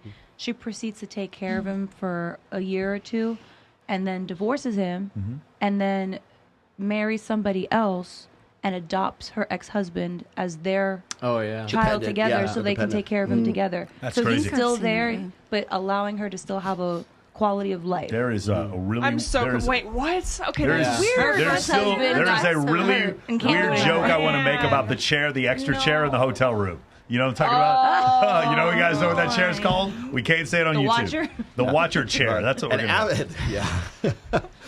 Now, after all of that, after giving you all this information, I want to hear one motherfucker say, "Oh, they never talk about relationships or any of this." We talk about relationships every time. No, I know. I get this. All of those red pill guys never talk about. Fuck off. No, red pill guys don't know how to listen. That's why. We talk. Let's do. You want to do the Austin Dunham one? I think this one's pretty controversial. Another video. Me cago su madre, esto me duele. I don't know what that means, but it was funny. Something about our headphones, right? Yeah, first off, a couple things. You guys should follow Mac and Murphy. He's got a lot of great data. And number two, Rollo, you need to unblock him on Twitter. I already did. Okay, good. Did someone send you $1,000 comment? Yeah, no, it wasn't $1,000, but it's 1,000 something. 1,000 cents? Yeah, we'll go over it in a little bit. Yeah, looks like 1,000 rupees. Is it this? I think it's this one. Here's how much it costs to have an attractive girlfriend. Weekly dates, $200 or $800 a month, or $10,000 a year. Quarterly vacations, $2,000 or $8,000 a year. Holiday and birthday gifts, $5,000 a year. Miscellaneous, nails, shopping, whatever it may be, about $3,000 a year. All in total, about $26,000 a year. So if you're making $50,000 a year after taxes, you probably couldn't even afford to keep an attractive woman within your life. At least without her being miserable. In fact, she may even cheat on you with a baller. And if you're curious, we can actually put that to the test. Just go to limitless-attraction.com to get a loyalty test from me. And I'll DM your girl on Instagram to see if she'll go out with a guy like me. And we'll both see if she's really loyal. That's hilarious. I love it. All right, so shout out to Austin Dunham. Austin was on my show yesterday, and men pay him to message their girlfriends to see if Girls they're did faithful. it first on TikTok. Oh my Girls have been doing that for 5, 6, 7 years. For sure. Definitely. What do you guys think about that? 26,000. Here's an opinion to that. I think that's hilarious. I mean, love it. You guys were all kind of laughing at the same time, but was he talking about her nails and he was paying for all that stuff? $3,000 a year. Oh, that's nice. I mean, I don't. How do I find a man that pays for my shit? Because I know I'm expensive. That's why it's just like the only thing you gotta come at me with is some good tea. I feel like the maintenance of her was expensive, but then the vacation aspect was low. Who goes on a $2,000 vacation? That's the hotel in itself. Like that's flights. I mean, it can be. I mean, I feel like unless you're driving somewhere and the $2,000 is only for food and hotel. The 26,000 is too low. No problem. No. The $2,000 vacation dollar budget is what was too low. Okay, who here has been in your most recent relationship? Your boyfriend spending more than $26,000 a year on you? Yeah. I have never had a boyfriend in my entire life ever buy anything for me. The one time was my first boyfriend that I dated for 5 years, and he bought me a KitchenAid mixer, and that's the one thing I wanted. And then when we broke up, he fucking took it back. Expensive. They're like, he took it back. He took it back. That was the only gift I've ever gotten from. That's the only fucking thing I've ever gotten from him. Wanted to get me an Uber, but I had no car for 2 months. I'm just curious. So does anybody here raise your hand if you think 26,000 is too high? To spend a year? Anyway, 2,000. It doesn't matter. It's irrational to what you can expect. Like it depends on your relationship. You still can't get over that men pay for the women. His point was that a lot of men who can't part. afford 26,000 can't afford to have an attractive because girlfriend. they want By the way, the hot girls. Austin lives in Miami, I believe. They want don't try to date the Victoria's Secret models and the IG baddies that are used to men that pay for their car, men that pay for their apartment. More than $26,000 a year. But I'm saying is like if you're reaching for the start. Huh? Yeah. But some girls are also naturally beautiful, and they also don't need to do a lot to themselves. Like they just naturally have those supermodel looks. They naturally $200 for nails is crazy. And maybe she does have that's me. That's what I pay. But my girl is amazing. Don't know, and everyone finds attractive different. And they last. And let me tell you, she's worth every fucking cent. 100%. Every 2 or 3 weeks, you're paying $200. No, they last a month and a half. What? Nice. With no growth. Well, no, but it's the way she blends it. So you don't see it. No, she puts HGH on the nails. No, whatever she does, can we show this next one? All right, guys, I want you to think: is this controversial? What you hear? I just want to say that $26,000 is way too low. That's what I was trying to get say. You take me, I don't drink, so I save you a lot of money. Well, and then the other Amber, thing is it too low? See, look. I think like nickel and diming and then budgeting for your girlfriend is fucking wild. Yeah, but there has to be an average. The math has to work out somewhere. So you just like do the math in your spare time. Right. No, but you should. It's a notepad of every dollar you spend on her, and then at the end of the year, you tell your girlfriend that you're madly in love with. Like, this is how much I spend on you every year. Here's the problem. I'm trying to put a down payment on a house. I would be kind of nice to know. Yeah. But I don't even budget. I don't know. I'd have to sit down and do my own budget. Can I throw out like a caveat here? Is like, yeah, if you're basing everything on transactions, sure. But like, I will tell you right now, when I was in my 20s, I had women buy me drinks and buy me shit, give me a car, but when I'm in a relationship, I'm also like, and I had a lot of friends I had a lot of friends in the Hollywood like metal scene or like singers for bands and shit like that. These guys were broke as fuck, and they had some pretty hot women buying them a lot of fucking things. Oh yeah. It's just if your game's not that good, I don't know what to tell you. There you go. Is this the one? This is the one. Right? All right. Is this controversial to you, ladies? So he knows I'm going to lunch. He knows you're going to lunch. He knows my vibe. He knows how I like to move, and he only sent $30.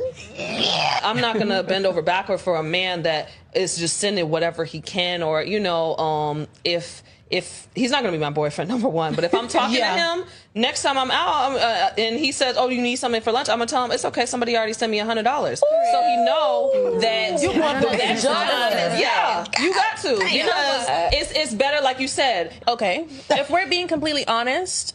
Right here, right now, we've all eaten lunch for $30. Yes, let's start 100%. Cute little cafe spot, baby. I'm getting lunch for $17. Not even snap us to get something popping, but we're not saying that we're ungrateful. Right. Food is food on the table. However, you know what the standard is. Correct. Me in that situation, handling it with grace. Thank you so much, baby. I'm so appreciative. I'm gonna still take a picture of that bill and I'm gonna send it to him. Thank you for the 30. That was the tip. Exactly. Yeah. What's up? Also, men, if you know that you cannot give $30 or if it's hard for you to give, then you need to date within Don't your. date. You can't date with the woman that number one does not have that expectation, or number two, it's in that range that will love and adore that $30. Will save that $30. Will frame that $30. Will bathe with that $30. Will masturbate with that $30. Be with that woman, because it is a woman out there that will appreciate it and that will love it. But do not try to. Where's the lie, though? Date in your bracket. If you can't afford a supermodel, then don't date a supermodel. If you know that the girl that you're seeking or that the girl that you are chasing after has had nothing but billionaire boyfriends before you, can I say something? She's going to be used to the billionaire boyfriends before you, and she's going to want that treatment. So don't chase after that girl. Dating is like betting on a dog race. I gotta say something. But who just sends money to somebody for lunch without going with them? Go. I mean, I've seen it done. If you do it, then who gives a fuck? It's free money. It's sweet, yeah. Like, you don't have to do shit. It's actually the thought that counts. At the end of the day, it's the thought. You don't have to send me shit. Exactly. You didn't have to send me Apparently, $1. they aren't worth anything if you ain't meeting them for it. It's all great. Who gives a damn? I was gonna say, like, when you love someone, it's something totally different. You know, and if you really love this person, and these are the standards that you set for your life. If you love this person, you're choosing to keep this person around, and you know that they don't have the money and you want these expensive dates, then you gotta get it how you live. You gotta hustle for that. Like one thing I gotta say about this generation that I don't agree with, like, I do believe in the 50-50. I believe that women should meet their man halfway if they want a bigger house. If they want more cars, they want more of this, they want more of that. If they're not happy with the means that your man can provide, then find a different man. Don't marry that man. But you can't give a man an expectation like, oh, you have to go make this kind of money because I'm a bad bitch. Like, no, you're a stupid bitch. No, it comes down to the exact same thing that him and I talked about earlier. Your marriage and your relationship is set up the way that you agreed to it. Mm-hmm. You don't try to date someone who wants to be 50-50 if you are not of the mindset of 50-50. Right. So it's just date within. Nothing that she said at the end was wrong. Date within your bracket. Date what you could afford. Date what you're both just mutually don't date at all. agreed about. It's not right. It's not right or wrong. Those women are red flags, like fucking minefield in Afghanistan in 1983. But no, to somebody, they are the epitome. Those women are just going to drag, just my opinion, those women are going to drag chaos into your life. That the fact they're even having this discussion and being this petty. Go ahead. I really really feel like we're not even talking about one of the biggest qualities right now, which is location. We're undermining what cities are we talking about? Are we talking about Miami? Oh, it's Miami. Let's just make it $100 in Miami, whatever. But even when I ran my boot camps teaching guys how to get over social anxiety, Arizona, Scottsdale was very different 9 years ago than it is now. Yeah. Now the women caught on. They're more like LA girls. But if you go to like a small city,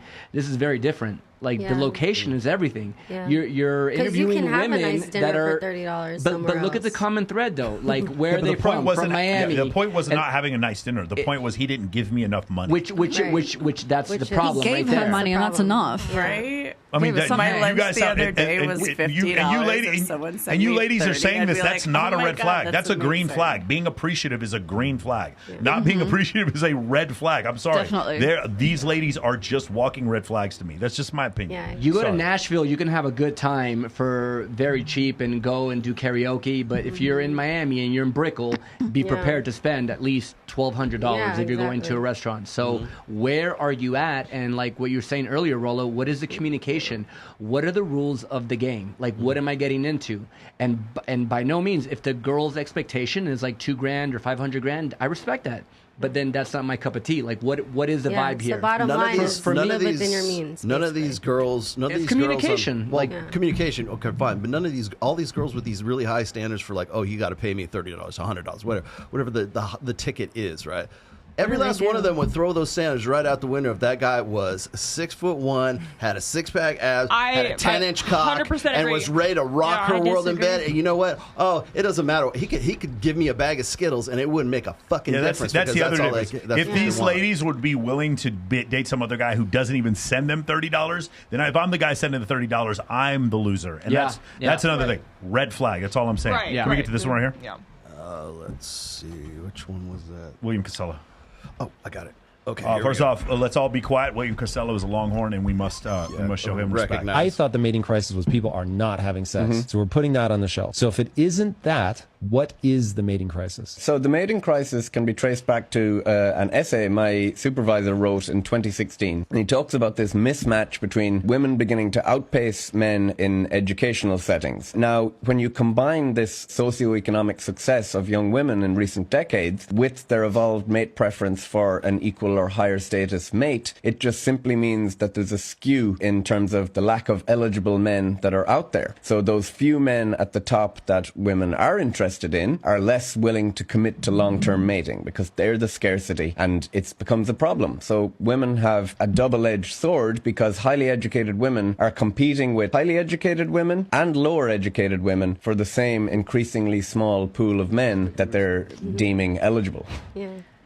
Yeah, because you can't define a man by the money in his pocket. I mean, if you fall in love with someone, it doesn't matter if they're rich as hell or broke as hell. And that's, honestly, for me, my mom thinks that's my biggest problem. She's like, yo, you gotta have someone that can meet you where you're at. You know, you can't be taking care. So do you find this to be an issue that you are at somewhere higher and you find a smaller I just find like, you know, my ability to like just where I'm at in my life, it is a lot higher. I'm 27 and I'm doing really well for myself. One thing I do appreciate about this, and again, hook 'em horns, William, is that William is at least saying, you know, one thing I totally agree with is that women want to date at their level or higher. I think that we can establish that. That seems to be offensive to some people, but that is the case. And it doesn't just mean height or looks. It doesn't just mean money. Just in general, women want to date at their level or higher. So if you want to get more educated, if you get a master's degree, women tend to want men who have a master's degree or a PhD. Right. And then when you get to the 100K a year mark, 17% of men make $100,000 a year or more. 17%. That's who you have to choose from. And 14% of men are 6 feet tall. So it's 17% times 14%, which is 2.3% of men are make $100,000 a year and are 6 feet tall or taller. And I've dated shorter men. There you go. So it's just my point. It's like what I'm saying is that in America or is that in the world? In America. William is spot on with this. It's like as women garner more, they want even more. Yeah. When Rihanna was making hundreds of millions of dollars, she was dating a billionaire. Yeah. Okay, it wasn't like, hey, hey, hon, hey, boo, I got you. I'll get the ticket. Right. I'll get the car note. No, I'm making $100 million. You need to be a billionaire to date Rihanna. What? Right. Like that's a part. And well, that's what we're looking at with the Andrew Huberman story right now. Is like he is a very high status, high value guy with 6 women, apparently, maybe more, that were interested in him. That were supposed to be educated, well-rounded, empowered women who are really on their game and everything like. And you don't know that this motherfucker might be with 5 or 6 or 7 or 8 women. You don't. That's not in your head. There's a 1%, right? There's a 1% in the world, really, that are successful. I mean, that's how I look at it, especially America. It's like a 1%. These parties, these events, LA, it's all really. This world is a lot smaller than you think it is. So you don't know what level, at what party where Rihanna met that billionaire. She probably didn't even know he was a billionaire. Maybe she did. Maybe she knew his brother. Who knows? But can you imagine all the other girls trying to get at that billionaire that Rihanna had to beat out? And Rihanna could beat out because she's an attractive, talented woman. Right. But my point is, like, the issue that happens and what William is describing here is that if you're a man and these women are competing for you, one of the things that you have going for you as the man is that these women are competing for you. Right. And so now you have a lot of options, and then we go back to the Mac and Murphy thing. Now all of a sudden I have all these options, and I might be more interested in casual sex than women. That doesn't make me weird. The problem is the lying. It's not the it's the lying. The lying. The problem is lying. Yeah, the problem is lying. Honest about it. Wanting casual sex in and of itself. Like, now in general, is hedonism for hedonism's sake bad? I think Mackin would agree. Homath talked about this, and I would agree too after experiencing life. Hedonism for hedonism's sake is bad. I just don't think that men being interested in casual sex in and of itself is bad. But in this case, if we're talking about these men, and all of a sudden they have the top 2.5% of men, the top 10% of men on dating apps get 63% of the right swipes. That is so disproportionate. There's not a guy. You want to know something really funny about dating apps? Yeah. So I did this the other day because I was really bored. I love Bumble. I was counting my Bumble swipes left a video game for you, before I went right. I swear to God, my average was 300 lefts before I went one right. What does that mean? What is Bumble and what is lefts? Right. It's lefts like means no. Right means you want them. I counted them out, and the average was 300 swipes. I believe, and I may be misquoting this, but some data. Oh, that you were swiping on people. Yeah. Aaron Clary had some data. It was and I did this, and I counted it because I was like, dude, how many fucking times were you? Why were you saying no to all the guys? What was like the big component? One, physical attraction is my number one. That's so you guys are dating apps, yo. On average, men swipe right 55% of the time, and women swipe right about 5% of the time. That's about the way it works. Yeah. Wow. I will say though, Jessica, right? Yeah, Jesse. I mean, I agree with you 100%. I feel like having that relationship where you guys are in love, you're like husband, wife, whatever. I don't know because I don't know you. But then you have interest in women, so you guys come to a mutual agreement and you guys bring a woman home. That's ideal. I mean, for what I think. Because at the end of the day, we're all human and we're not perfect. And we're going to be in our darkness in times, right? And if we're married or we're together, we're going to be in that together. So in those moments, let's decide to do this together. You know what I mean? In my darkness. I don't see them bringing a girl home out of darkness. I just mean, and I know what you mean. Yeah, if you're gonna have your lows, you're gonna have them together. If you're gonna enjoy stuff, enjoy together. Exactly. I get it. Yeah, it's just it's the outlines and the parameters that you put in your own relationships, and as long as you're honest with each other, like without any doubt, you have full trust, and you guys can afford.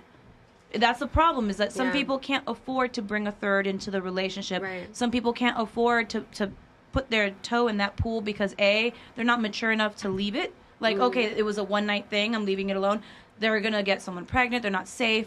They get caught up. Sneaky. You get you cannot afford to bring something into your relationship, to risk your relationship if your relationship is not solid as it is. Right. So you make a parameter for what you both agree upon. And as long as no one is hiding anything from the other person, and you're honest about everything, it works. And live it's the within your sneaky means. part that starts. Fellas, don't have threesomes unless you have game. Well, I think that's what she's saying. No. Don't have threesomes if you're a 30-second Johnny, because you're not going to disappoint more than one girl at once. That's really fucked up. When I'm looking at, so once again, when I'm looking at Costello here, again, it's the same thing I get with Mac and Murphy. We're using long-term relationships as the litmus test for whether or not this guy is actually worthy of our time or not. Okay, the fact of the matter is those guys are, if they have the ability to play the field, they're going to fucking play the field. Okay, there's not a guy who's in the lower 80th percentile of guys who are like beta male dudes who wouldn't love to be in exactly that same fucking place, and they would do exactly the same fucking thing if they could get to it, and they would never get married, and they would never. It's just a very interesting distinction because when you talk about sociosexual, sociosexual women, when they want sex, sex manifests because they're women, and women can get sex easier. There's often a group of men that want to cheat and cannot cheat. There's a group of men who are sociosexual, and then there's a group of men below them that wishes they were sociosexual. Does that make sense? And when you look at, and by the way, I've looked at updated numbers here. Let's just say of the bottom quarter to 20% of men are just not having any luck with women whatsoever. And then we have this median. I forgot, is the median 5 and the mean is 15? I think number of sexual partners for a man. And then when we get in the top 5%, it's 50. 0, 5, 50. That's what it looks like. Like for a lifetime? Yes, for a lifetime. And then the thing is, but here's the difference. That top 5% of men, it used to be 35. Now it's Not gone up to 50. last week. that top, meaning like there's a group of men at the top who are having more sex, but women in general are having the same amount. So, what does that mean? It means a lot more women are having sex with these guys up at the top. It doesn't mean all of them. This whole idea that 80% of women are fucking 20% of men. No one's saying that. No one knows that. But 80% of the women are attracted to those 20% of men. They're just not fucking 20% of those men. I think that's a little bit of an exaggeration. I also want to address your point too. Is that Rich Cooper has a saying, which is, women don't care about men's struggles. They only wait at the finish line and they fuck the winners. Basically, I only halfway agree with that. The other half of that equation is that not every woman is going to be one of those women that's waiting at the finish line. Okay. So what they have to do is when they are in, say, between 18 and 28, somewhere in their prime, sometimes when they have the most sexual agency, that's when they have to make a bet on a guy. Yeah. A guy who has fucking potential. Yeah. Right. So, like, for instance, like when I met my wife, she made more money than I did. I had like a white pickup truck, I had a half stack, and I had a guitar. That's my liquid fucking assets when I was in. And I was competing with guys who were like, she was a medical professional, who were radiologists, ER docs, and everything. And I beat all those motherfuckers out. Right? Because I had potential. Yep. And that's another. You want to talk about insight? That's part of the insight. So, are you going to get with a guy who's going to be a winner, a winning horse, or who's going to cross the S? Who's going to cross the finish line? And you're already in the car with that guy when he crosses the finish line, and it's like, bye, bitches, because I stuck with this guy. We've been here. Right. We know. So we built this. So together. you have a shared history together. And when you get off, he leave you ask for a white girl. Exactly. It's called what? I don't think I'm allowed to say it on YouTube. Never mind. But then what about like the Wolf of Wall Street effect, right? What are you talking about? The Wolf of Wall Street. Yeah, as soon as he made money, the girl that like held him down and even gave him the business idea of the pink slip. And as soon as he saw Margot Robbie, he was like, all right, and that's why women are that's making that bet and making that, because women's sexual agency and their sexual power decays over time. Exactly what happens. So that's the main thing worry. in that movie is she wasn't doing what he was doing.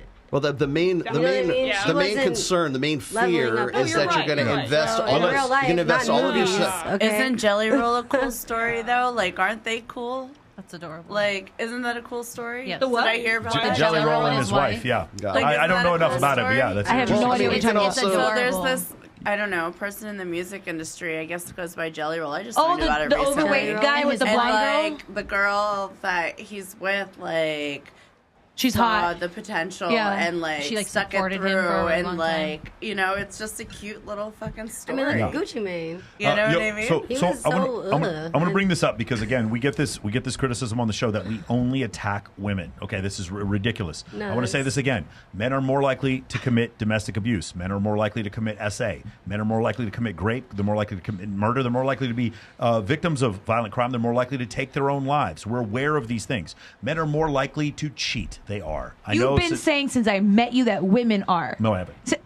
I promise you know what? You got it on video. I've never said women are more likely Before to I cheat have a than men. titty attack, you have said that 100. Titty I've attack. never said. I want to see What that. I said What I said was. That's a special attack. What I said was women were more. What I said was get over here. There are some people in the red pill who think women are more likely to cheat. I'll hold them. Like Sadiya Khan believes women are more likely to cheat, and that's her opinion. I haven't seen any data to back that up. But anyway, the point I'm trying to make is, I totally can see as a woman, it's like you back this one guy. You do so when you're 23 years old. You have to make the most important decision of your life when you're at the youngest part of your life. Does that make sense? You have to make the most important decision, and then you do so, and you make the wrong decision, and now you're kind of screwed. Live with that. Exactly. Which is why I keep saying it doesn't make sense when 50-year-old men want to date a 19, 22-year-old girl and like, oh, I want to lock this girl down because she's young and fertile. But in reality, it's not that. I mean, she doesn't have life experience. She's not going to say no to you. She's going to be more willing to submit to you. They just want to back off. Yeah, I don't know if that's true. They don't know better. I know plenty of very manipulative 22-year-old women who are fucking raking it in on OnlyFans while having 3 sugar daddies. Yeah, but that's 22. Like, what is the average of that, though? Listen. I love Dave Chappelle. Dave Chappelle talked about this. He goes, when I was 15 years old, when I was 15 years old, I was doing stand-up comedy. And I knew the difference if somebody, he was talking about R. Kelly, is like, I knew the difference if somebody wanted to pee on me or not. When I was 15 years old, I had a full fucking understanding of what the world was when 15. I'm just like, I know some super advanced 22-year-old women who have game. So this idea, like, I'm not like, I understand. It's like, as men, we make the decision later on in life. We have a little bit longer of a reproductive lifespan, and women have a shorter one. And so because of that, women have to make the decision sooner, which is biologically unfair. And is it a double standard? Fuck yes, it is a double standard. But what and we makes never said it it wasn't. what makes it awesome, though, is that when you go through that, you learn from that and you grow from that. And then when you do find your person, you know how to act. I mean, it's all about living and learning. You got to go through that. And when you decide to put your foot down as a woman and take care of a man or help bring up a man, or, I mean, that makes you an even stronger woman. And, I mean, we can go back in the Bible. What does it say? We need each other at the end of the day. And we do so much for men. We do, men, who is it? Was it Chris Rock? I think it was Chris Rock. Man is only faithful as his options. He said he spent all his money on pussy. He said he's made millions of dollars and he spent all his money on pussy. Because you went from the Bible to Chris Rock. I was like, what? And then he said, I'm lost. I'm lost. And then he said if he didn't spend it on pussy, he spent it adjacent to pussy. Because what the fuck does that even mean? It means he was doing it for things to get pussy. It's not literal pussy. But funny. He just meant women and females and just you know, he just. Sad pussy. It's comedy. It's comedy. You know what I mean? Moral of the story is, you know, it's like you gotta build with somebody. You gotta. Are you single? Yes. Are you single? You're single. Mm-hmm. We know that. Are you? That's probably why I'm still single. Yeah, Look, I don't want to answer. She's like, you know what I mean? Are you single? She's like, kinda. I'm talking to somebody. I've got several. She's got several under her control. Do you? Okay, look for the women who are single at this table. Do you think your standards are too high? No. No? She didn't even blink. No. Your standards are too high. She said that when she was walking in. We just had Will Costello saying that your standards are too high. Fuck no. It depends how you feel. Like, honestly, like, I kind of see it like how your personal relationship is, like, with the person. Right. And, like, depending on how you view that person, like, what are your standards for that certain relationship? I think my standards of getting to know someone is too high. Like, I want to actually get to know you. Like, I have to know. So you're demisexual. Demisexual. I don't know. Demi Lovato. What? No, demisexual. Like, it requires, in order for you to be like sexually stimulated with someone, like it requires you getting to know them. In order for me to climax, I gotta know you. Right. Let's switch it up. I'm single. My standards. And on that note, my standards are where they need to be, because otherwise I would be settling. I don't know if my standards are too high, to be honest. No one. Who just said that? Your standards are your standards. You know what I mean? You and I'm not set talking about the another bar man. I'm talking according about a to woman. what's meant for you. You know what I mean? Your standards can never be too high. I just feel like your there's own. somebody that's gonna meet them, right? There's billions always of somebody out people there that's in gonna meet this it. world. Yeah, there's always. You create the facade of what it is that you need for you. to be your person, to be your happiest, to be the person you want to become. So wait, what are your standards? Not everyone is going to fit that mold, and that's okay. Your ego, because you think somebody's hotter, because you want someone, can try to force somebody to fit that mold. But at the end of the day, it's you who has to determine your standards. Okay, and if you settle for less than what you set for yourself, then you're doing yourself an injustice. For instance, if you want to be a housewife, because that's how it's supposed to be. Like, I just don't want to feel like I'm being too greedy, but I also feel like I deserve. Like, but you have to know, but you have to know what you want, and you have to know what makes you happy. Like, if you love doing dishes and doing laundry and cleaning up the house and being at the crib and taking care of the kids, and that's your passion and that's what makes you happy, then that's what you need. You need to find you someone that can take care of you so you can go do that. I gotta know what you do and don't want. And I think the component and wants ego that in wants return. as well. Ego is going to determine because what you hell no, I'm going to hire a fucking housekeeper to do that shit. Right, because best that's you what can makes get you me happy. to do is cook, and I will throw it down in the kitchen because I'm Sicilian. I think this next video we should steak and blowjobs, you guys. Steak and blowjobs. That's fine. Orgasms, right? That's my love language. Like Usher said. What's up, guys? Alexander here. I want to share a new study with you that supported the hypothesis that when women fake an orgasm, it is part of a mate retention strategy, basically trying to keep a mate. It was found that women who reported more frequently faking an orgasm were also more likely to report a fear that their partner was cheating on them. Additionally, women that faked orgasms were also more likely to report mate retention behavior. For example, negative mate retention behavior, such as flirting with another man to make your partner jealous, or getting in a fight with another woman who was speaking to their boyfriend. You know those "Are we dating the same guy" Facebook groups? Well, this guy in Chicago gets posted by several. Switched over. All right. So, what do you guys think about that? Women that are more. By the way, that's Alex Date Psych. You guys can check him out on YouTube and on Twitter. The concept of women would fake orgasms more if they believe, as a mate retention strategy, or if they believe that their mate is going to leave them. 100%. Yes, you agree with that, Liv? Yes. Okay. I agree with that. I believe that because, like, as women, we believe we want to keep our man, right? So we, like, wake him up with some headlining news, you know what I'm saying? You know, like all that. That is a mate retention retention strategy. I'm just saying. Agreed to that one. Do those things because you know that's what you don't want him to leave without. I think the thing is faking an orgasm. That's a big one. That's a different one, right? Yeah. What do you think, Bria?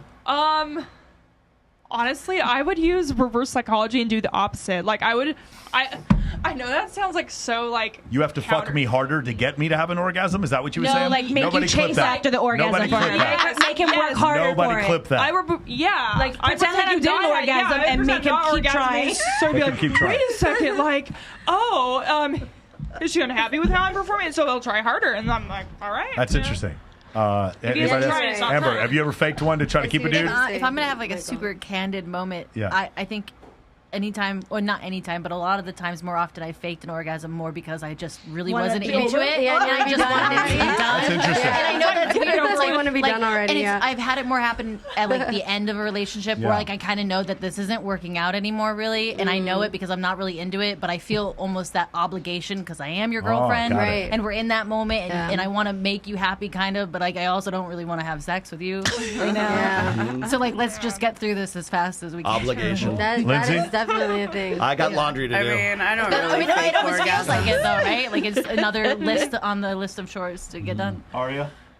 I've never faked one to keep a guy, but I've done it for his like ego. I didn't want him to like feel bad. Absolutely. Here you go. There's another study that shows that women have more orgasms when a man has broader shoulders. Have you seen this one? Oh, good Lord. Yes, but I think it's more like shoulder to waist ratio. I've seen that one, but I'd never seen this one talking about women faking orgasms when they think their partner's going to leave. Okay, so I have more orgasms when they're closer to my height level. Okay, interesting. Really? Yeah. because So like hits that's different. Is that what you're going to say? Yeah. next? So like when guys are more like my height, even though like everyone's like, oh, I need the taller guy. I've noticed when guys are more my height, like my orgasms are so much more powerful, and so like I ain't mad at it. You know? So wait, have you faked an orgasm to keep a guy? Oh, girl, whatever. Whoa. Orgasm to keep That's that foul. a relationship? Was that like No, like I'm saying it the wrong way. Personal foul. Yeah. Have you ever faked orgasms? Were you in making order fun to of me, make or are you drunk? No, I'm.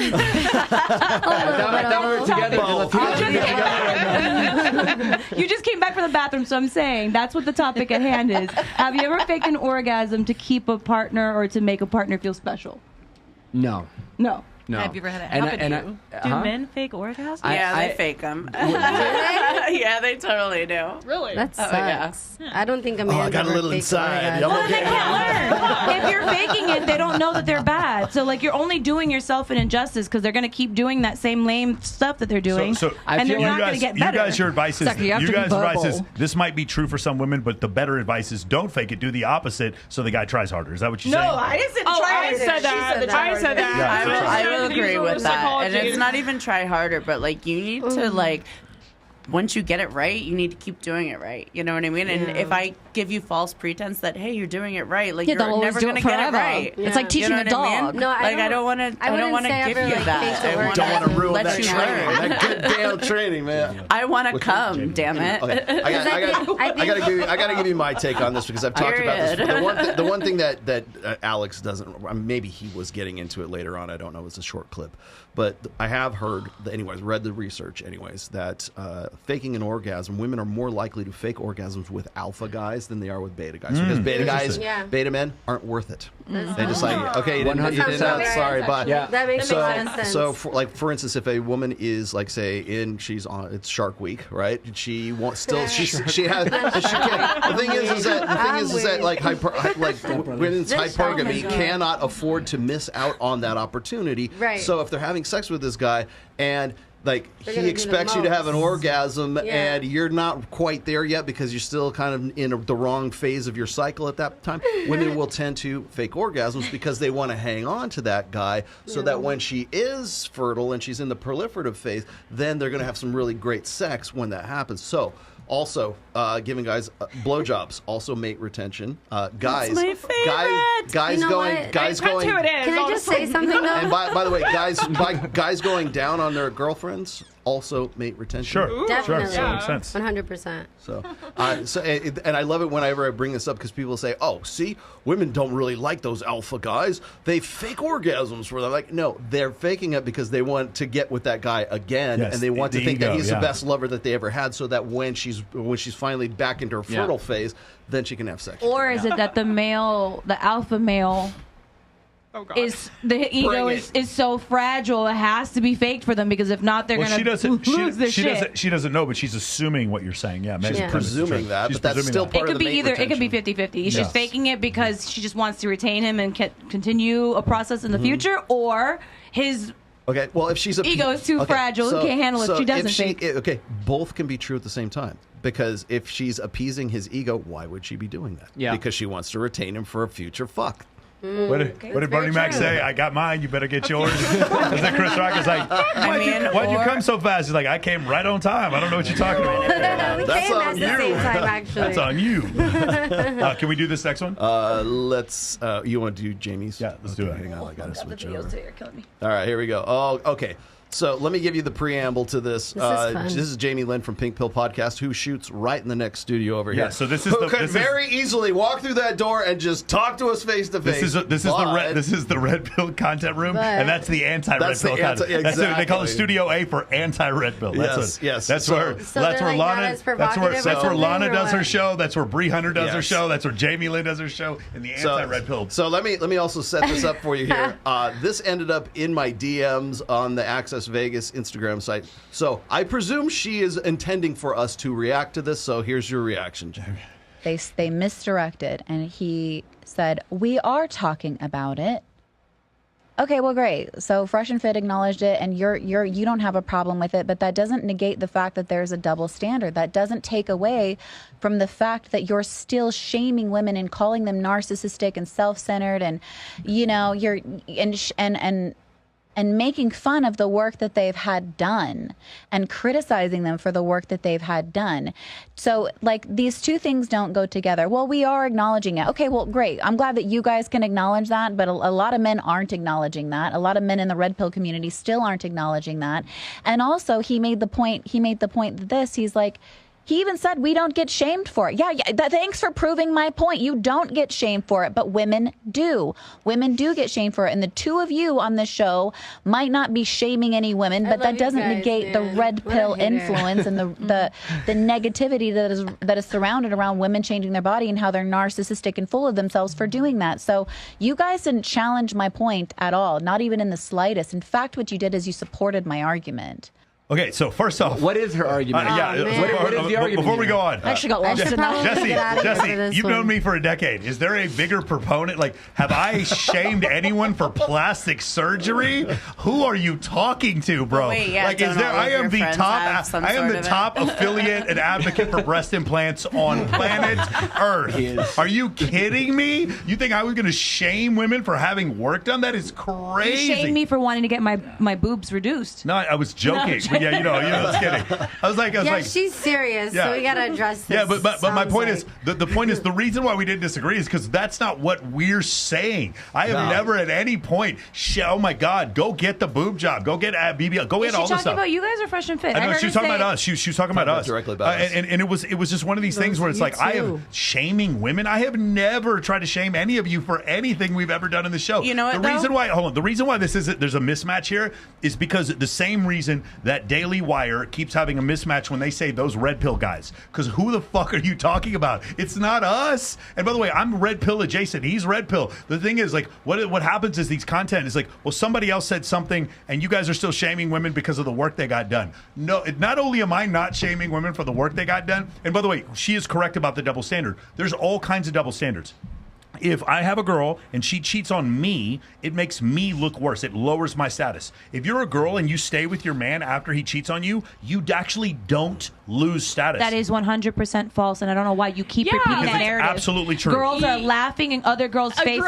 Again, you're not losing your job. You're not losing your job. It is nowhere near the same thing. When women stay with a dude for a long time and all of a sudden she gets cheated on, there's no loss of men trying to get with her. That is not true. That's not what her value is. But that's part of her value is other people being attracted to her. She doesn't lose any of that. Men do. I fucked your bitch in some Gucci flip-flops. Oh my God, you always say that. Men dunk on other men. Men dunk on other men. All the time you said that in one video. Now, here's the other thing. Is there a double standard with the plastic surgery? I do think women in general are shamed. We're not shaming them here, but like men get the beard with the beard transplants and the hair transplants or whatever. The guy who owns the studio, he's very open about having hair transplants. And my whole thing is fucking do all of it. There's a great book about this. Everything. Do all it. Jonathan Haidt wrote this book called The Happiness Hypothesis and goes over the presumption like women, when they get plastic surgery, they feel better about themselves for like decades. So go fucking do it. I have no problem with it whatsoever. I've never had this issue. That's why we're confused, Jamie, because you're not talking about us. I just want to point one thing out, Jamie. See this lovely thumbnail that I do for every fucking show? Does it look like I am shaming anyone in there? If anything, I want you to show me. I use your photo. He used a picture of my titties out.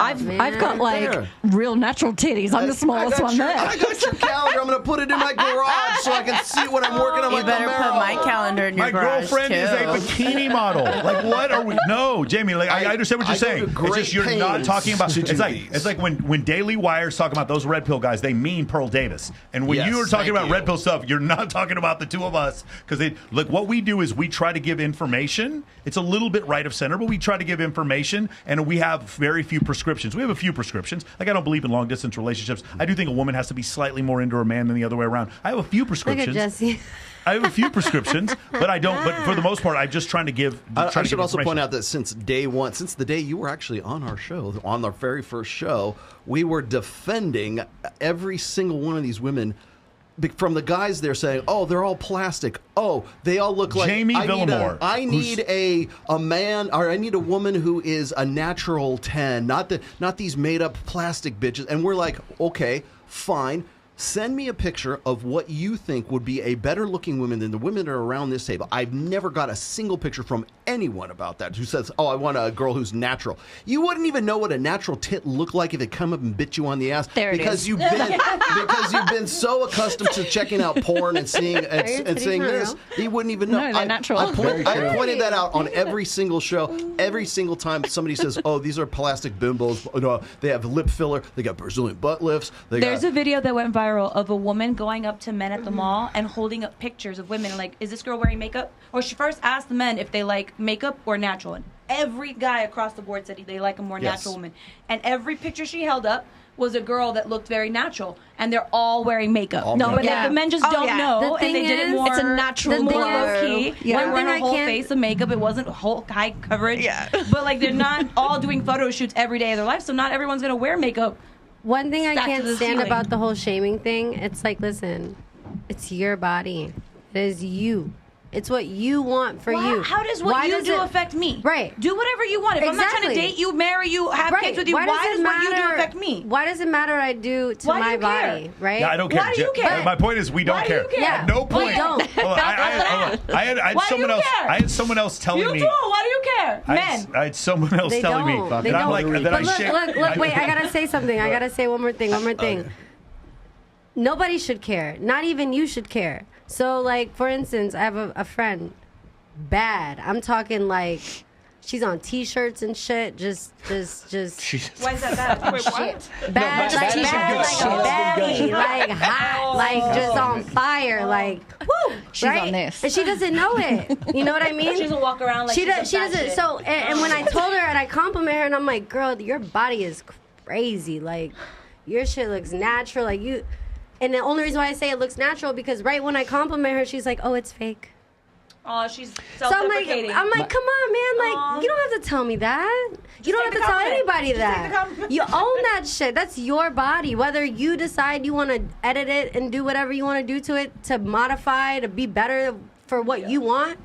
You want bigger hips? That makes you feel better? Do that. We don't have to. Totally agree. Are there people in this community that shame women for getting plastic surgery? Yes. It is not here at this table. No. I live in Las Vegas, fucking Nevada. We're in Las Vegas, Come Nevada. on. We don't give a shit. If you're not paying for it, then shut We the actually fuck up. like the big norm we here. like it That's over why here, we all came actually. together. We're all like-minded. We do live in a clickbait culture right now where nobody's reading the fucking article and they're reading the first 3 words. X did this. And if I'm to be honest, Mike and Rollo, so my 2 female dating coaches that I work with, only watching your guys' clips for 3 seconds made their assumption about you guys. Ugh. I've known Mike. How long, Mike? It would have been like November of 2008. That's what I was trying to say. For a very, very long time. But that being said, me as a dating coach, my 2 female dating coach friends automatically saw Rollo and Mike and gave them about 3 seconds, and then they went, red pill, nope, not going. I go, no, wait. Yeah. It's that instant gratification. That's what I was trying to say. Watch the podcast. It's like, the I've way known that Mike the clips are cut I've known Mike because I've had girlfriends come to me when I tell them, oh, I'm going on the podcast tonight. And they're like, wait, why? I would never do that, blah, blah. But and I'm like, no. I'm like, that's so wrong. I'm like, did you actually watch the whole video? I said, because whoever's cutting the clips, is portraying things just like the reality TV shows. So then we doesn't mean I came that's from a reality what the conversation was even about. Right. They just take what... But I think... Go ahead, sorry. I was going to say, that's the thing with the clips.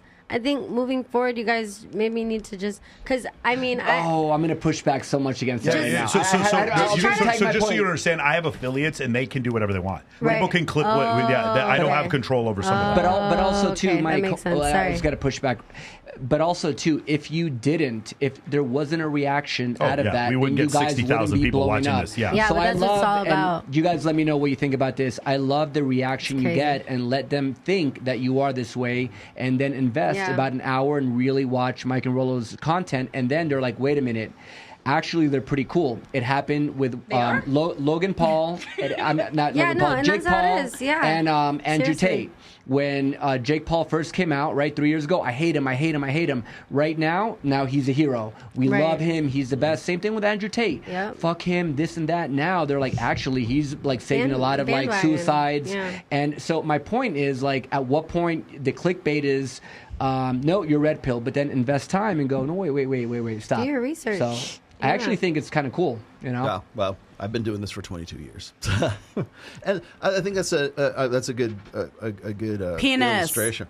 I just wanted to say something. It might be there. What the fuck? What the PMS? Well, I mean, it was so like, and that's another thing is like, I know Mike gets dragged into this because of his association with me, but like when I'm out there throwing out, stuff, I've got 5 books. I've been, in this field or whatever. Well, I don't even know what to call it. Like for 22, blogging. Well, blogging, writing, blogging, writing books, being an author, doing all this stuff. And what we didn't even call it the manosphere back then. You're from the old school, right? Yeah. So it's like we didn't even call it real red. The first instance of red pill that I can remember typing out was like in 2004, and it wasn't because we had this red pill movement or something. It was just some reference that we were using at that time that actually took off, and it took like 15 years for it to take off, right?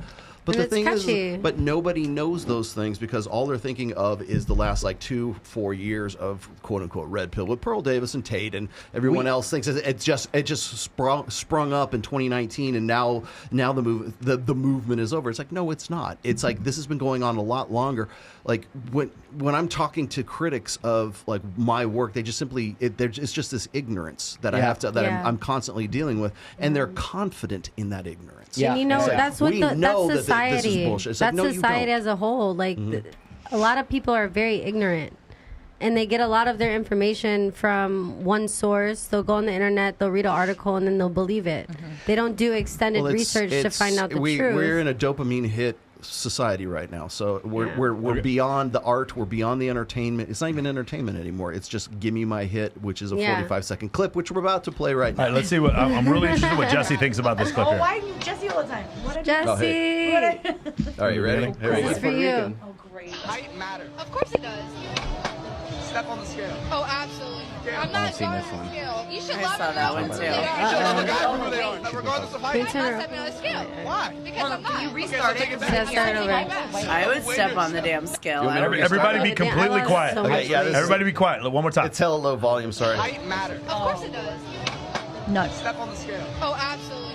I'm not going on the scale. You should love a girl for who they are. You should love a guy for who they are, regardless of height. I'm not stepping on the scale. Why? Because I'm not. Okay, so take it back. I'm not taking it back. So weigh yourself. No. If you care being a coward. Weight, you're ridiculous. And if you care about height, you're ridiculous. Oh my God. But you don't need to know an exact number. You don't need to know an exact height. Exactly, I don't. All you gotta know is that they're taller than me, and that's She's mad because she doesn't have a ruler. Step on the scale. Yeah, because she's short. I'm sorry. She's like, damn it, I didn't bring my measuring tape. She doesn't have heels on. So step on the scale. Let's see. No, I don't want to do that. That's scary as fuck. That's stupid. What do you mean why? You're judging guys based on height, so I'm judging you based on weight. Let's get it. I would 100% step on that scale, though. Who here finds that offensive, what you just saw? 50-50. You do? Offensive. Aria, what do you find offensive? Would you get on the scale? I mean, I would, but I'm small, so it wouldn't like affect me as much. But I feel like a lot of women, when they're like thinking about reproducing, they want their child to be like tall, right? And a guy wants his girl to be skinny. Okay, but right. You can go I didn't expect all of you to agree. I really didn't expect this. Hell yeah, I'm going to step on the scale. I look fucking good I'm naked. so, I truly expected the opposite reaction from you guys. First off, and secondly, I would never do that to a woman, but I can't tell you a moral reason to not do that to a woman. I mean, it's like, how tall is my man? I don't know. How tall is he? 5'9"? 5'10"? How tall is he? I don't know. Is he tall as you? He's as tall as me. Yeah. And I'm he's 5'8", but what is that, 2 or 3 inches more than me? Like I don't understand the obsession with the 6 feet Well, and I know that you don't. What that is. Go ahead, Kozmoe. I was going to say, I think this is a big one. I think that the women would get offended because of the intention of why the guy's asking that. To humiliate like, them. for example, like get on the scale. It might not be about the weight. Like, I love what you just said right now. You're like, I'll get on the scale. I look good naked, right? But the intention of the guy asking you that, and I might be off, but you guys let me know if I'm off. Every girl on the table.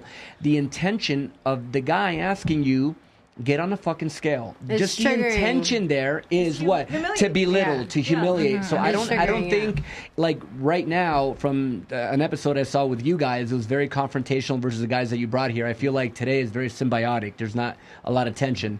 I feel like if any us three asked you guys to get on the scale, it'd be different. But a guy that you don't know, filming you, get on a scale. Even if you're comfortable with your weight, you'd be like, fuck you. Yeah, Because you also never know where that's going to end up. That's real. I feel the awkwardness in that situation, but the other part was that I don't want to get on the scale. That's scary as shit. You know what else is scary as shit? Being a man who's short trying to date women today. Trying to like have that's the courage also to go fucking and scary. ask girls out.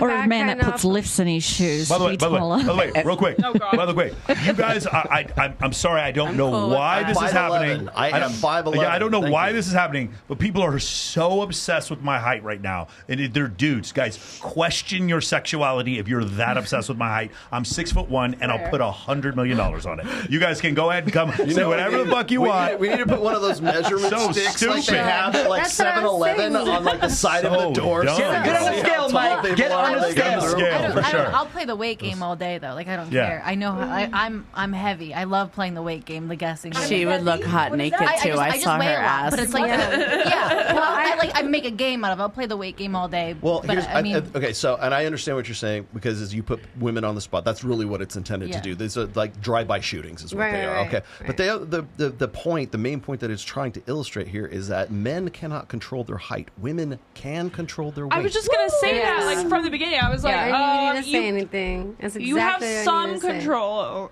Okay, you have all the you control. do. Right, and it shows a lot of discipline too. If you can, Yeah, it's like, some how are you people gonna really judge- struggle a lot, but you do have some control over your diet. Control or no control. Why is it shallow for a woman to care about a man's height? And it's also, that's not shallow, but it is shallow for a man to care about a woman's weight. But it's also because a lot of guys, I hear it a lot, and I heard it just a couple of like a month ago, and that like someone that's dating someone, and they're like, I like my women to be skinny. So men also do put the influence out there saying, I want them to look a certain way always, and they got like that, and they lead it. And women say, I like my men to be tall. Yeah, and if you want to say that's shallow, I actually don't mind. I'm like 5'7", and I'm dating 5'4". If you want to say that that's shallow, that men are like that, And that's I love fine. it. Okay, wait. I gotta say this before I forget, because I keep trying to remember. What you said is very true, because if that woman had a measuring tape in her pocket when he told her to get on the scale, I want to test your weight. Oh well, let me test your height. You know, now we're on the same page. But because he had the leverage, Absolutely not. I'm sorry. Then it's kind of like it's like, oh, wait a second. You know, it's very triggering because it's like they're no longer in control. You know what I mean? And when you're walking through Venice Beach and you're feeling like a hot shot, and some guy comes up to you and now you're being filmed and you're like, you know, and you're put on the spot. I feel like what Rollo said was that there's a point to the video, and then I feel like what guys do to go viral is they like really go hard in the paint on making the point, and it just makes women. It just doesn't look good. Makes you insecure. I don't know. It went viral. We've all seen that video. That's why. So, but again, it goes viral. But I don't think it's the most like appropriate way of doing it. Like sitting down and really talking to women. Yeah. Rollo, I get what you're gonna Everyone say. has to have escalation. Is that's all it is. I get what you're gonna. I feel like your point might be like, okay, so I feel you. But you got to cause attention. There's a part of it where like I'm always struggling with trying to be like informational, educational, and at the same time, I can do that all day long, and people will just their eyes will glaze over, and they're like, "What the fuck?" Like we can be talking about like some very technical shit, like the Dr. David Buss, 10 country studies and shit like that, and get really in the weeds, and women around the table are just like. Oh no, I'm actually the opposite. They're just checking out exactly. I love it. I'm sapiosexual. That's good. That's good. You're first. But the thing is like we'll be here talking about this stuff and be really intense about this, and it's not entertainment. Yeah, and that what you just saw was entertainment. Well, I mean, you look at TikTok. TikTok is entertainment. Right. You're not there to learn unless you're like going to YouTube Shorts to learn how to hang drywall or some shit like that. You're not there for anything other than I'm mindlessly scrolling to the next thing, the next 45 And I think by seconds. making this video go viral, maybe more women will now think I should be more open-minded to date a shorter guy until real life happens. Still and not gonna happen. Until real life happens, and then they match with a guy, or they see a guy that was at a table, and they don't realize until he stands up that he's fucking short, and they're like, I'm sorry, not gonna work. But at least there's a fairy tale that women might feel, let me give the shorter guy a chance. Not realistic. At the end of the day, when you're walking down Venice Beach and a guy comes up to you and he says something like, predict my height, and you don't, and he's like, I'll predict your weight, step on the scale, and you get offended, why so serious? Like, you're at Venice Beach. Get the fuck over yourself. Stand on the thing or walk away. Like, I don't know. Life's too short for all this stuff. If you had like a measuring tape, his dick would have been like little. Would you then, like, if you had the measuring tape and you could measure how high he was, would then you get on the scale? We definitely I don't think so. I think at some point though you have Yes, to, and then you have I to would stop be like, pull shaming down your people. pants. You like stop shaming people for kind of being shallow when it comes to your sexual See, I attraction, don't think it's- right? I don't even think it's because about it's not, shame. it's not. But like Agreed. the way they portray it, a lot of people want to beat you down if you don't want to date someone that's smaller or shorter than you as a guy, or if you're a guy and you don't want to date a girl that's overweight, and then they start to shame you for being shallow. But at some point, it's just your sexual preference, right? Yes. So, and to get in a I mean, those relationship guys with are somebody, fuckboys you have to anyway. go off your sexual preference. So if you're not sexually attracted to somebody because they're overweight, that's, you know what, they have control over their weight, right? Like you have no control over the sexual desire that you don't have for them. Oops, sorry, on to the next. Agreed. Like, But the point is, 100%. neither one. That's The why point I'm is, vain. neither one of them are Cheers to shallow. that. That's the actual point. Yeah. Yes. Neither one of them are shallow. Agreed. Yeah. Go ahead. I do consider it to be shallow if you're not. I consider it to be shallow if you're not willing to even give someone an opportunity to know them just based off their height. Then you gotta tell the hundreds of thousands of women, and I know a lot of them that have literally 100%, yeah, for that- sure. Oh, okay, well, okay, Yeah. okay. No, I mean, the guy I'm 100% interested agree. in is A pretty girl short. can come up to me like, this guy is amazing, he's great, he's this, and this, but he's so short. Like, who cares? Give him a chance. If you fall in love with him, then it Yeah. works out, and that's all that matters. But You're the 0.01%. Sometimes you just have this instant, like, if he's knowing. so great, friend zone. I mean, Just get them to take steroids. I mean, and the thing that is, makes is them like, grow high, tall. Well, the thing is how tall are you? 5'8". 5'8". So okay, you got some damn big heels on today because you were pretty tall Yeah. today. How tall are you? 5'7". 5'7". 5'6.5", huh? 5'8.5". 5'6". See, there's not a Am I the woman. There's shortest not a one woman here? here that's. Yeah, you're 5'5". I'm 5'3". 5'3". Oh my God, you're so cute. 5'3"? I thought you were 5'1". I haven't seen you standing up. Are you said you're Puerto Rican? Yeah. Oh, sorry, it didn't come out. Yeah. She didn't have to. I was waiting for you to say like, "Oh, this is why you sat us together," and I was like, "What happened?" Oh, you put the two Puerto Ricans next to each No, other? no, I'm not Puerto Rican. I'm not crazy. I would never. That's why I You wasn't wanna allowed go to bring with my her? knife. Love Got it. Okay. All right, here we go. My Roman Empire, and I don't think a lot of people have thought about this, given I do a lot of thinking during my day, not much doing. But my Roman Empire is I think girls sometimes like guys, not because they're hot, not because of their personality, but because other hot girls like that guy. Like, for example, a few weeks ago, I was out at the bars, and I saw this guy, I was like, that's not a good looking kid. Like, continued on my way, and then I see him with all these hot girls, and I was like, is he hot? Oh, yeah. Is he hot? Did I miss? Am I crazy? Is that guy hot? Yeah, I think he's hot. All of a sudden, I thought he was the hottest thing ever.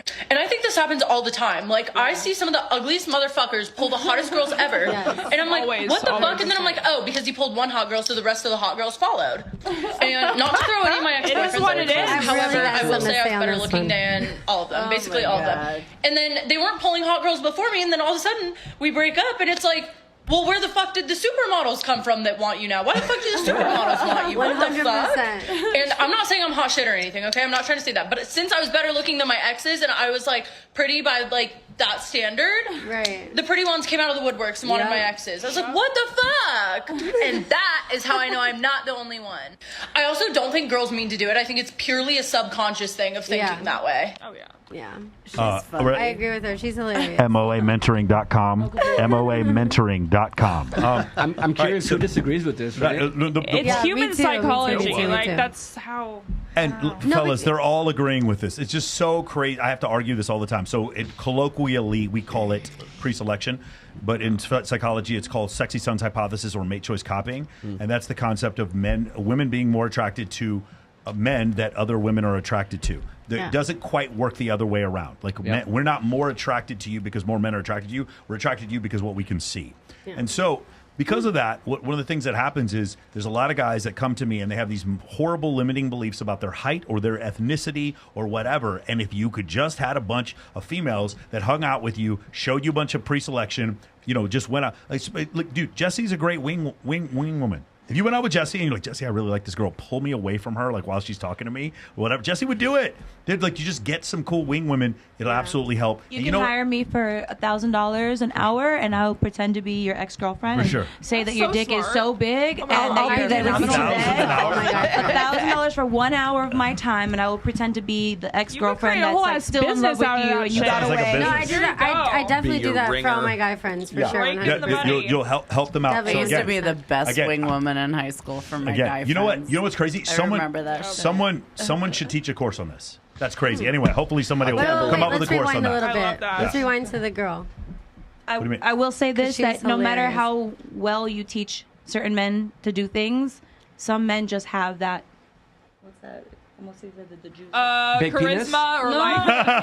Yeah. Like, you can't teach someone with social awkwardness to just be the man. Well, But you they can you can teach teach them to them. be better. Yeah, But yeah. they're never gonna walk into the room and have the presence that called somebody peacocking. else that just automatically has. What is it? I got one. Well, I got to do super chats here, but I did want to read this real quick. This is from Dr. David Schmidt, who, by the way, is a colleague of Dr. David Buss. He's the evil Dr. David. When women had no trait or financial information other than a photo, they showed mate choice copying. But when women obtained personality, trait, or financial situation information, no matter negative or positive, of potential mate choice copying disappears. Right. But in a short-term, unfamiliar scenario, what you just said doesn't exist. But what does exist is her seeing him with other girls. Can I say something real quick? Go ahead. I literally just experienced this. Man, my guy was like, we got into an argument. In 2 days, he was with his best friend, right? And he was not a good I mean, I'm not saying he was ugly, but he wasn't the best looking guy. And it's like, I put him on a pedestal.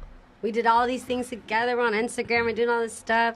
And so his best friend of 10 years is watching all this. And as soon as we get into an argument, she just like swoops in when he's vulnerable. You know what I mean? And now that love he was giving me, he's giving to her. And they're not happy. Right. You know what I mean? Now he's with someone that he's not even... But you agree that part of the attraction she had for him was because she was attracted to you. Yes, because I made him look so good. Also, with You that know? study you're talking about, there's different contexts to it. So one context might be you see a boyfriend and a girlfriend together and you're part of their friend group. And another one is you're walking around at a bar and there's a guy at a dance floor table and he's got like 12 super hot girls with him. Those are all different types of mate choice copying. But Well, all you ladies also that agree. You're not going to get like somebody's 401ks and go, okay, yeah, now I want to be with this guy. Or his, whatever his financials were. Yeah. Let me get these super chats because this is I don't know about this one. Rollo and Michael, which side are you on in the rap beef civil war between Drake and Kendrick Lamar? I'll probably Drake. Drake, 100%. Drake. Sorry. Wait, I have no idea what was just said. I would say do Drake. love Kendrick. I do love Kendrick, but Drake, 100%. Which side of the battle are we on for between Drake and Kendrick Lamar? Which side of the battle are we on between Drake and P. Diddy? What side of the battle are we on? We're going to ask him. Drake. And then I got another one here. Whatever this is. From Czar. Desire is not a choice. Women like what they like and men like what they like. We need to stop virtue signaling and acting like we're above what we find sexually attractive as men and women. Hairless, 100%. Ready? Say it with me, guys. Hairless murder apes. That's our next t-shirt. We are hairless murder apes. Those are us. I'll take Hairless. it. I'm a monkey monkeying around. Yep. I'm monkeying around. So do I say murder or murder? Murder. Hairless. What it means is we're human beings, okay? Yes. We're gonna make mistakes. We're gonna do a bunch of dumb shit, and we're just gonna ape around, monkey around, have a good time. That's what we're here for. And also, at the end of the day, we're just animals. Was it the Beatles? We're animals. We're animals. We're too complicated. Rashawn, thank you for the super chat. Do you think it's appropriate for women to go to a nightclub or a girls' trip with your single friends when you are in a committed relationship? Will it constitute cheating when a man comes up to you during these situations and you just talk with him? If she sneezed and he said "bless you," is that cheating? Is that a body? Shut the fuck up. No. How about that guy gets some like security? If a girl goes out of her way to go to a bar because she wants to flirt and talk to men, I would consider that cheating. Yes. Yeah. If she's at the bar and With she's her hanging out with her friends. friends and a man approaches her, she's not in control of that. She is in control, however, of denying How the she drink. responds to him or I'm not acts going to around accept him. a drink. I don't want a drink. I'm not interested. The only reason why I would accept a drink from you is A, if I was too broke to buy my own, which is not the case, or B, if I was interested or playing interested. I'm not going to either fake interest or pretend to be too broke to buy my own drinks. So yes, there is a line that gets crossed when women go out that would constitute in my book as cheating. Sure. But going out with your friends and having a man approach you, which you're not in control of, and you maybe multiple times telling him to go away, it's not your problem. And just because men are insecure about it doesn't mean that it's your problem. I don't think accepting a drink is cheating. No. At all. Yeah. I don't either. Yeah, if you want to send I'm me a drink, single, wow, so- thank you, that's so nice. If you send it without you asking, It's a different dangerous story. line here. I've totally said. I've totally said. It's men Kozmoe. drink. It is a very girls. dangerous line right Yeah, here. it is. It is. And here's why. Playing with fire. So I feel that depending on who your boyfriend is and who you're in a relationship with, if you end up running into the wrong guy Right. that has his shit together, that is charismatic, unreactive, and that you're like talking to him, looking at him going, I know I won't cheat. I know I'm a good woman. I will never cheat on my man. But this guy just opened up another part of my brain that goes, am I settling with the guy that I'm with right now? Is he the best I So can do? fuck around and find out. Fuck around and find out, because if you meet the right guy, and I won't point any fingers, but I've had, I swear to God, I've had boot camps where my job, how I'm paying my mortgage, how I pay my money is, guys, I go into a social gathering and I go walk up to those 5 girls with the 4 guys. This is my job. Yeah. So then, been doing it for 18 years. I have data now where the girl stayed, she didn't cheat, but I just saw it in her eyes that she went, what am I missing right now? The seed of doubt has been planted. And Rollo, you know what happened? She would tell her friend, get down his information, because she wanted to be loyal. And guess what happens? She ends up not following me, but I'm like, who's looking at my story? That girl. 8 months later, guess what happens? Your plan B. She breaks up with her boyfriend. So I agree with what you're saying. Fuck around and find out, though. Yeah. No, It's an so unspoken, if taking a you're drink is an unspoken, like, Because Well, they're well, planting a there's a seed right there possibility, with that drink. maybe. But I'm going to tag it with just one liner. If you're not a high value guy, if you don't feel that you are like providing a lot for your girl, and you let your girl go out on a trip, or you know what I'm saying. Like if your girlfriend goes out and runs into the wrong guy at the wrong time, or the right guy. good luck. At the right time. Well, he's not the right guy, because you're monogamous and you're I in a know, but relationship. What I'm saying is that it could be that way. It could be the guy that she's been dreaming of her whole life, that she just stumbled across without even trying to look for it, and now you fucked around and you found out, right? But you're going to get, Right, and when you're but I married, hear you, that's not but an you hear what option. I'm saying, though, right? It's not Like, appropriate, but it could be. It is what it's the potential. There is nothing appropriate or inappropriate all. about it. So let me What's up, Rick? opine here. Oh, Lord. The problem isn't about going out and going. It's the desire to The do grass it is greener. in the first place. 100%. Yes. Okay. To So- think the grass is greener. That's well, the it's problem. not even so much that. It's the very fact that why is going out on a hey, we're going to go to Vegas, a girls' weekend in Vegas, right? Right. Or a girls' night out kind of thing. Why does that seem preferable to like going out with the girls than to hanging out with me and doing something really fun with me. Well, why can't she have both? Because This she is wants what I girl don't time. understand. Exactly. You can't have You can't have full, because well-rounded life if Right. you're always only with your person. You have to be able to be with your Right. friends. But why and do you you cannot why do you dictate. why do you go to those situations? Why aren't Some you going? people like why music. aren't you- Some why people aren't you like that going- environment. And you want to go Okay, like this. then why and is you wanna- that How more? often do you then see why me in the is- club? Then why is that more preferable No. than going out with me? Every single Because time. we But why do you go out with your male friends and I can't You go out can with go my with me next girlfriends? weekend, and the weekend after I'm going to go with my girls. There's nothing wrong with going to the club. That's like telling men they can't go to a strip club when they're in a relationship. If it's okay in your relationship, it's okay in your relationship. Hello. There's nothing wrong with wanting to do it. You can easily go with your man to the strip club. Because a or man's you gonna And lie again, and as say I you said didn't before, go, but you know you did. It's understanding the desire to go and do that. The very fact that There's she nothing it's wrong with like the when you were desire to saying- go to a music when you were saying setting. okay, It's a music setting. Just because they've made it understandable. a sexual thing now where people go to Yeah, get laid. that's true. That's Exactly. It was That not is about not our that. fault. That is it not took our a turn fault. that way. There's nightclubs That's were, Cardi B's were a fault. place for you grocery to have stores fun as and well. that's You it. can meet someone Would you anywhere. agree that there's a difference between going out We to don't blame zoo that on and Cardi going B. to Bible study with your girlfriends? Why does it have to be one extreme or the other? That's because I'm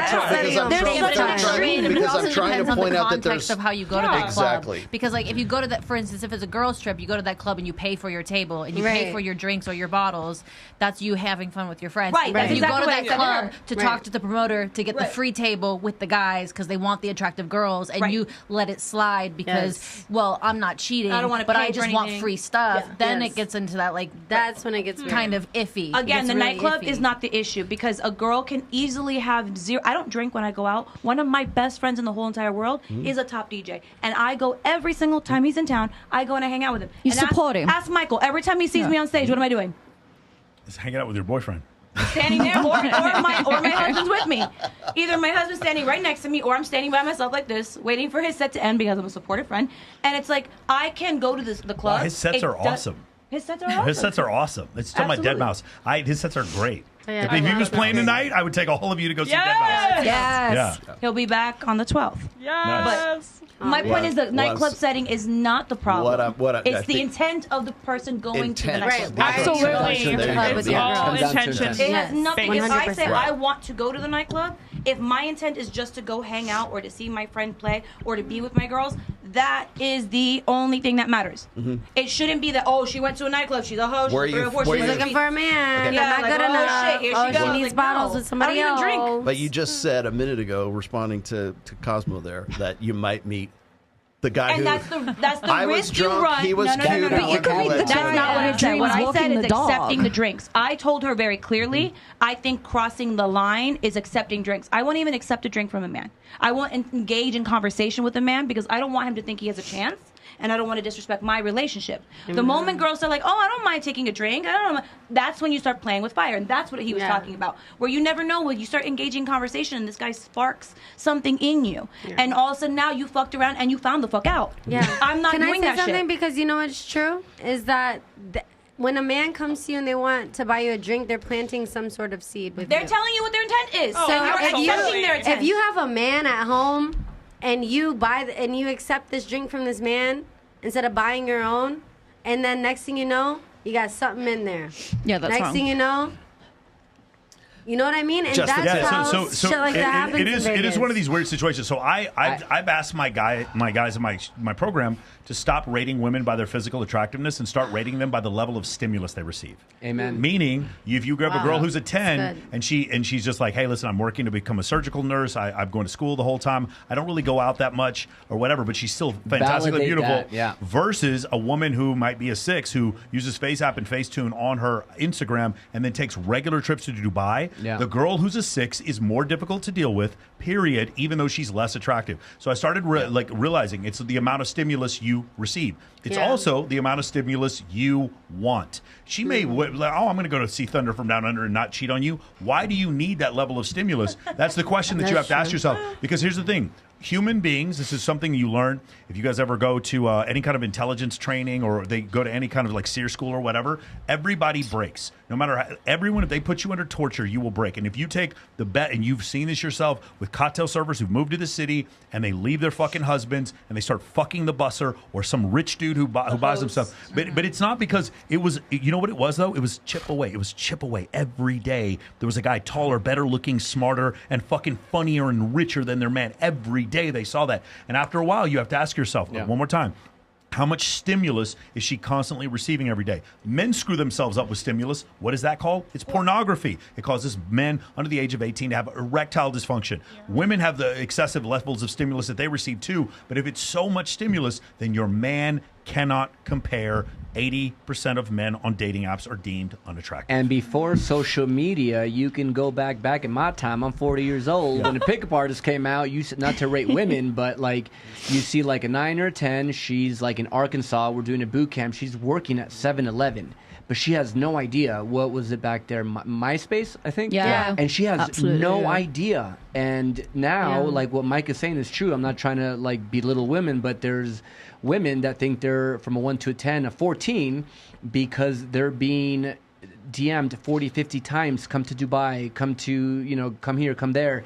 And in their head, they think like the Drake effect, right? Like if they can fuck Drake one time, they think that they can marry a guy like Drake. And then now we're just fucked. Like guys are fucked. Yeah. Well, but it happens a lot though, right? Yeah. Like that is what's happening right now. And even if it's so not we can happening, tell all, the perception of it is still just which is still reality though, right? Mm-hmm. Because let's say that all men made a bet together tomorrow 8 a.m. They've said stop DMing girls every day. You can only DM one girl every 50 days. I feel like a lot of this would change, but the social media has changed a lot of the attraction dynamic. Exactly. Like I grew up in the pen pal era. In a what? The pen pal era. At least a pimp. She did. Get the app today. It's on apple.com. The pen pal, when you write to people. Yeah. Mm-hmm. Long distance, yeah, because I dance in People that you shows. never met and you would just exchange. No, it was my high school friends. Like, I didn't. There was no internet. There was no nothing back in those days. Yeah. There are studies that show, this is actually in, I believe in Evolution of Desire, where they talk about as men watched more pornography or looked at images of attractive women, they started to deem their partner as being less and less attractive.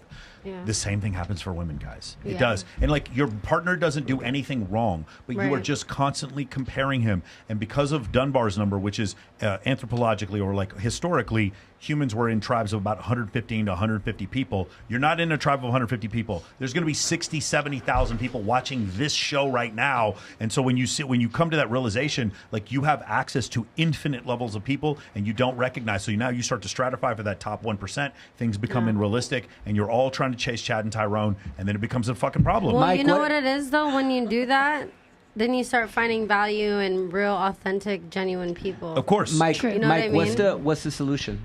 Mike and Rollo, what is the solution here? I have an idea. You go first and I'll say. De-incentivize. It boils down to operant conditioning. It's basically I'm going to be Rollo the behaviorist right now. It's operant conditioning. You have to remove the reward. And no one has the will to remove the reward. People have asked me about, what I was just on Tim Pool asked me exactly the same question. I'm like, you have to remove the incentives. You have to remove the rewards. Oh, how do we stop OnlyFans from like destroying the world? You have to regulate it. It has to be federally regulated for anything, if you want to see anything happen, because there is no incentive for anyone to stop watching or producing right now. All of your guys' friends do OnlyFans. I know. Every single one of your girls is friends. I know, and I'm not suggesting that we do that, but that's the only way I can see where you could, and that's just one example, right? So women should stop sleeping with men out of wedlock. Is coming. Don't have sex with any man unless you OnlyFans anymore, you guys. Incentive. What I'm saying is because women will say, well, if guys would be better, then women will be better. Okay, the only way you do that, disincentivize whatever it is that women are rewarding men with, and therefore you will change the dynamic. You change the nature of the game. It's never going to happen. I'm not suggesting it. I'm not endorsing anything. I'm just saying if you want a mechanic that would work, that's the only one that'll work, and no one has the will to do it. He's expressing a mathematical equation, or he's expressing an if-then statement in programming. See, watch your head, your eyes gloss back over in your head when I throw out. But he's expressing a mathematical situation. He's not expressing. It's not a prescription. For me, no, we're doomed. I know people hate when I say this. The decline. We're fucking doomed. Enjoy the decline. Men will be fucking robots. Men will be fucking robots in 10, 20 years, and women will be having women will be having children with other women. You should read Ray Kurzweil's book called "The Singularity Is Near." The final chapter talks about this. But even when the Titanic was sinking, some people found lifeboats. I'm trying to create a lifeboat. That's what this is. Yes. And I'm telling you right now, it was actually Ruslan of all people. He said this. He goes, my kids are going to look like fucking superheroes. You want to know why? Because they're going to be able to fight. They're going to be able to bench press. They're going to be able to play football. They're going to be able to talk to strangers. They're going to read books. They're going to do all these things. Shift. Yeah, they're going to do all these things. He goes, my kids are going to look like fucking superheroes. So me and my guys, we're going to look like superheroes while the rest of you play fucking video games, watch a bunch of porn, and fuck robots. Yeah. That's weed. Yeah. Yep. It's sad the way the world is going right now. Hey, now there's but going back to you real quick, when you were talking about feeling guilty about just standards. Oh yeah. Do you feel like I'm high right now. What? I got one. I got one left. Can I read two more super chats here? More Culture Club USA visitors and AV super chat. Hey, Culture Club USA. I'm not familiar, but thank you guys for coming and joining us. And then Mark Fischel, for the woman on the panel, would you rather find out that your man is cheating or bisexual? Ew. Bisexual for sure. Bisexual. Who's that ready? Raise your hand for bisexual. Yes. And raise your hand for cheating. You'd rather find out he was cheating. I'm 50-50. I mean, I would say neither. That's a great question. We're gonna ask it. We're gonna ask it next week. I love that. Next week. Great question, Mark. Last one here. Strike it rich. Thank you. Women claim to be demisexuals who need to get to know a man to get off, but do they need to get to know their toys that vibrate so they can get off? Yes, you got to get that double D battery. I mean, that triple D battery. The vibrating thing doesn't talk back to you. I'm not gonna take responsibility for this, but I am, because I think we brought the Demi Lovato into the picture. So let me just clear this up real quick. You brought a vibrator? If you think you need a vibrator because what you got going on down there isn't good enough, listen, we can do it. We can do it. Strap that thing on, man. I'm not mad at you. I'm just going to say a bad artist blames his tools. All right, guys, thank you. Real quick, before we're done, I want to ask each one of you, do you have anything that you appreciate, liked, or disliked about the show today? Looking for feedback. I mean, I honestly love that I've been staring at your tits the entire time. Oh, me too. I'm right there with you. Sometimes the conversation goes out, but I'm like, oh, they're so fun. But then they move on its own. It's like, yes. I got like a thing on that this entire show. And Bria? then wondering what your relationship coach. Bria? I'm just going to go with the generic answer. Yeah. I'm grateful we all got the chance to all come together and have a great conversation. Okay, come back, Bria. I'm excited to have you. I gotta say, man, I'm actually very surprised with the vibe here. You guys have really good energy. I look forward to whatever happens. It just depends on who's here. You just gotta have the right components. I'm the kind of person, I kind of, you can't really bring me out of my skin, so it doesn't matter who's sitting at the table. I'll tell you how I feel. If you don't like it, I'm sorry, but yeah, I'm very grateful that it's been such a great vibe. Everybody's telling their truth. Everybody seems very real, and this is awesome. Yeah. Lisa. I actually loved it. It was my first time on here, so I was actually a little bit nervous. So, because I don't like... You did good. I like it. No, so I actually liked it. It's very enjoyable and to sit here, so I'm really grateful for that. Yeah. Snort. Did anybody feel picked on? So that means Jamie Lynn can come on here. Jamie, come on. Jamie can come on the show. Nobody's being picked on. Hasn't Jamie been on here? She has. She was on. You guys she just never came back on. Yeah. What do you think, Aria? I enjoyed the energy. All of you guys are great. I feel like I learned some shit. I wanted you to come more. Say more stuff. She will next time. Insert. Jesse, What? what do you think about the show? Oh, God, they're all the same. I Yeah. feel like I'm here 100 times. You just want me because I'm like. You're 10 out of 10 loud. extroverted, just like You're me. always the X factor. Yes. Oh wait, You're sorry, I that didn't mean to girl. say that. I'm the, Alvaro. the wild card. I love the show. Never sit me next to a fucking Puerto Rican. Other than that, I loved it. No. Mike, I'm so proud of you, bro, for making it happen. And Rollo's our first time meeting. You do have great energy. You guys are killing it, and I couldn't be happier. I love the fact that people don't understand you guys that much, the clickbait, but when I sit down here, you guys are really good fucking human beings, honestly. And really proud of you, Mike. Also, to shout out, I'm going to do a shameless plug. I have a movie coming out in June, July. Evan Ross is playing Mystery, the world's greatest pickup artist. This is my movie. I've been trying to make it for 9 years. Most likely on Netflix and Hulu. It's based on a reality show I did in 2007 called Pickup Artist. And yeah, life is great. Yeah, and just one more thing though, for every guy watching this right now, it's not really like men versus women right now. And I also do feel like if you guys are feeling isolated or lonely or having any kind of like weird thoughts, always reach out to your homies and don't be too scared. Whatever guys are saying, like men who cry are bitches and whatever, all that shit. Like men go through shit, and always make sure. One of my passions of making movies and why I do what I do is like preventing suicides and depression. Like just reach out to your homies. Yeah. True. Amen. It's a tough one Amber? to top. I initially came as a supporting role, so Yes. I'm very grateful that I guess some people pressured me into sitting here Isn't today. it great? It's therapy. Instead of Peer peer pressure. pressure. Thank you. I like the energy a lot Yeah. more than I thought I would. I thought I'd be kind of. You see, this is the thing, right? Yeah, so like, guys, so my girlfriend is going to Paul Mitchell's school. She's studying to be a cosmetologist now, and they do a share circle every Friday now. They go and they share all their this a feelings. lot, yeah. So this is our share drum circle. We're going to do the share circle every She's week. here in spirit. Yes, she absolutely is. Awesome, man. Well, thank you guys for joining us. Please come back whenever you want. The difference between this show and the other shows is that I know you. It was the first time we met, but I know you guys. That's not something true. about you.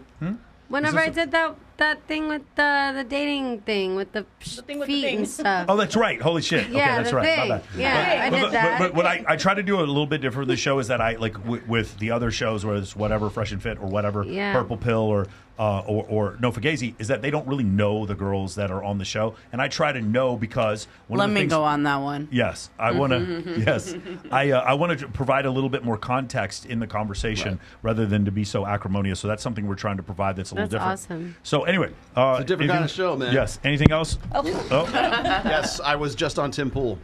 That was a lot. That's why we didn't have a show last week, but we will have a show next week. We sure will, and it's a special show. You guys might want to come back for next week. I promise you. Yeah, promise we you. got a good one. You might definitely enjoy my that. birthday. My birthday is April 2nd. So I had no idea. That'll be the I had no fucking clue. No idea. Baby. Whose birthday? I'm just 16. I already forgot what day that is. I already And forgot. also on April the 1st, you get an Aussie birthday. Oh, do I? Yeah. An Aussie. Yeah, we're a day ahead. Sounded very sexual. Yes. Thanks. Let's have a joint party. Joint dinner party. So this Thursday, I guess that'll be my birthday. Okay. So Beautiful. now that I live here. I don't know what you're talking about. I didn't even know you had a birthday. April 5th, I'm going on Brad Lee's podcast again. I know that a lot of people like that. We're going to be arguing whether or not we landed on the moon. We did land on the moon. Oh my God. We're going to. Let's go. We did. Can I just sit in on that? Yeah, one? definitely. You can sit on it. By the way, Oswald shot Kennedy by himself. You guys want to go at it? We can. The other one is we're going to be talking about is on the 18th is going to be Babes in Toyland. It's going to be halfway to Halloween in Los Angeles. You guys should come to that. Girls are going to be dressing all in. I'm going to dress up in my Ken. Halloween. When is this? In your April 18th in Los Angeles. Oh, On April 20th in San Diego is going to be the Bunny Ball. The Bunny Ball. We're I'll going be to there for that. We're going to be yeah. raising. We're going to be raising money and also I gotta be collecting there. animals, bunnies for kids in orphanages. Okay, so that's going to be by the way, Bunny Ball is humongous. Yeah. Like it's like Babes in Toyland is big and it's mostly girls. Bunny Ball is fucking huge. Let's if you guys do want to come to it. that. On May 18th is going to be Babes in Toyland, the white party in Miami at the SLS. And we will be at that. If you guys want to come to that whole week, we're going to be doing Danza Project. We're going to be doing maybe Brandon Carter. We're going to be doing Fresh and Fit. We're going to be doing Saucecast. I'm trying to work out something with Patrick Bet-David. All those things that are coming up that week. So that's what we have coming up in the future. And then hopefully once I get word from Tel Hak Sun, we'll start the bikini competition sometime in May, June, or something like that. I'm here for Beautiful. it. Awesome. Anything else? I'm ready to panel this. All right. You guys ready? I can't wait for the summer panels during the bikini competition. That's going to be fun. Guys, take care. We got much more coming for you. We'll see you guys next week. See you next week.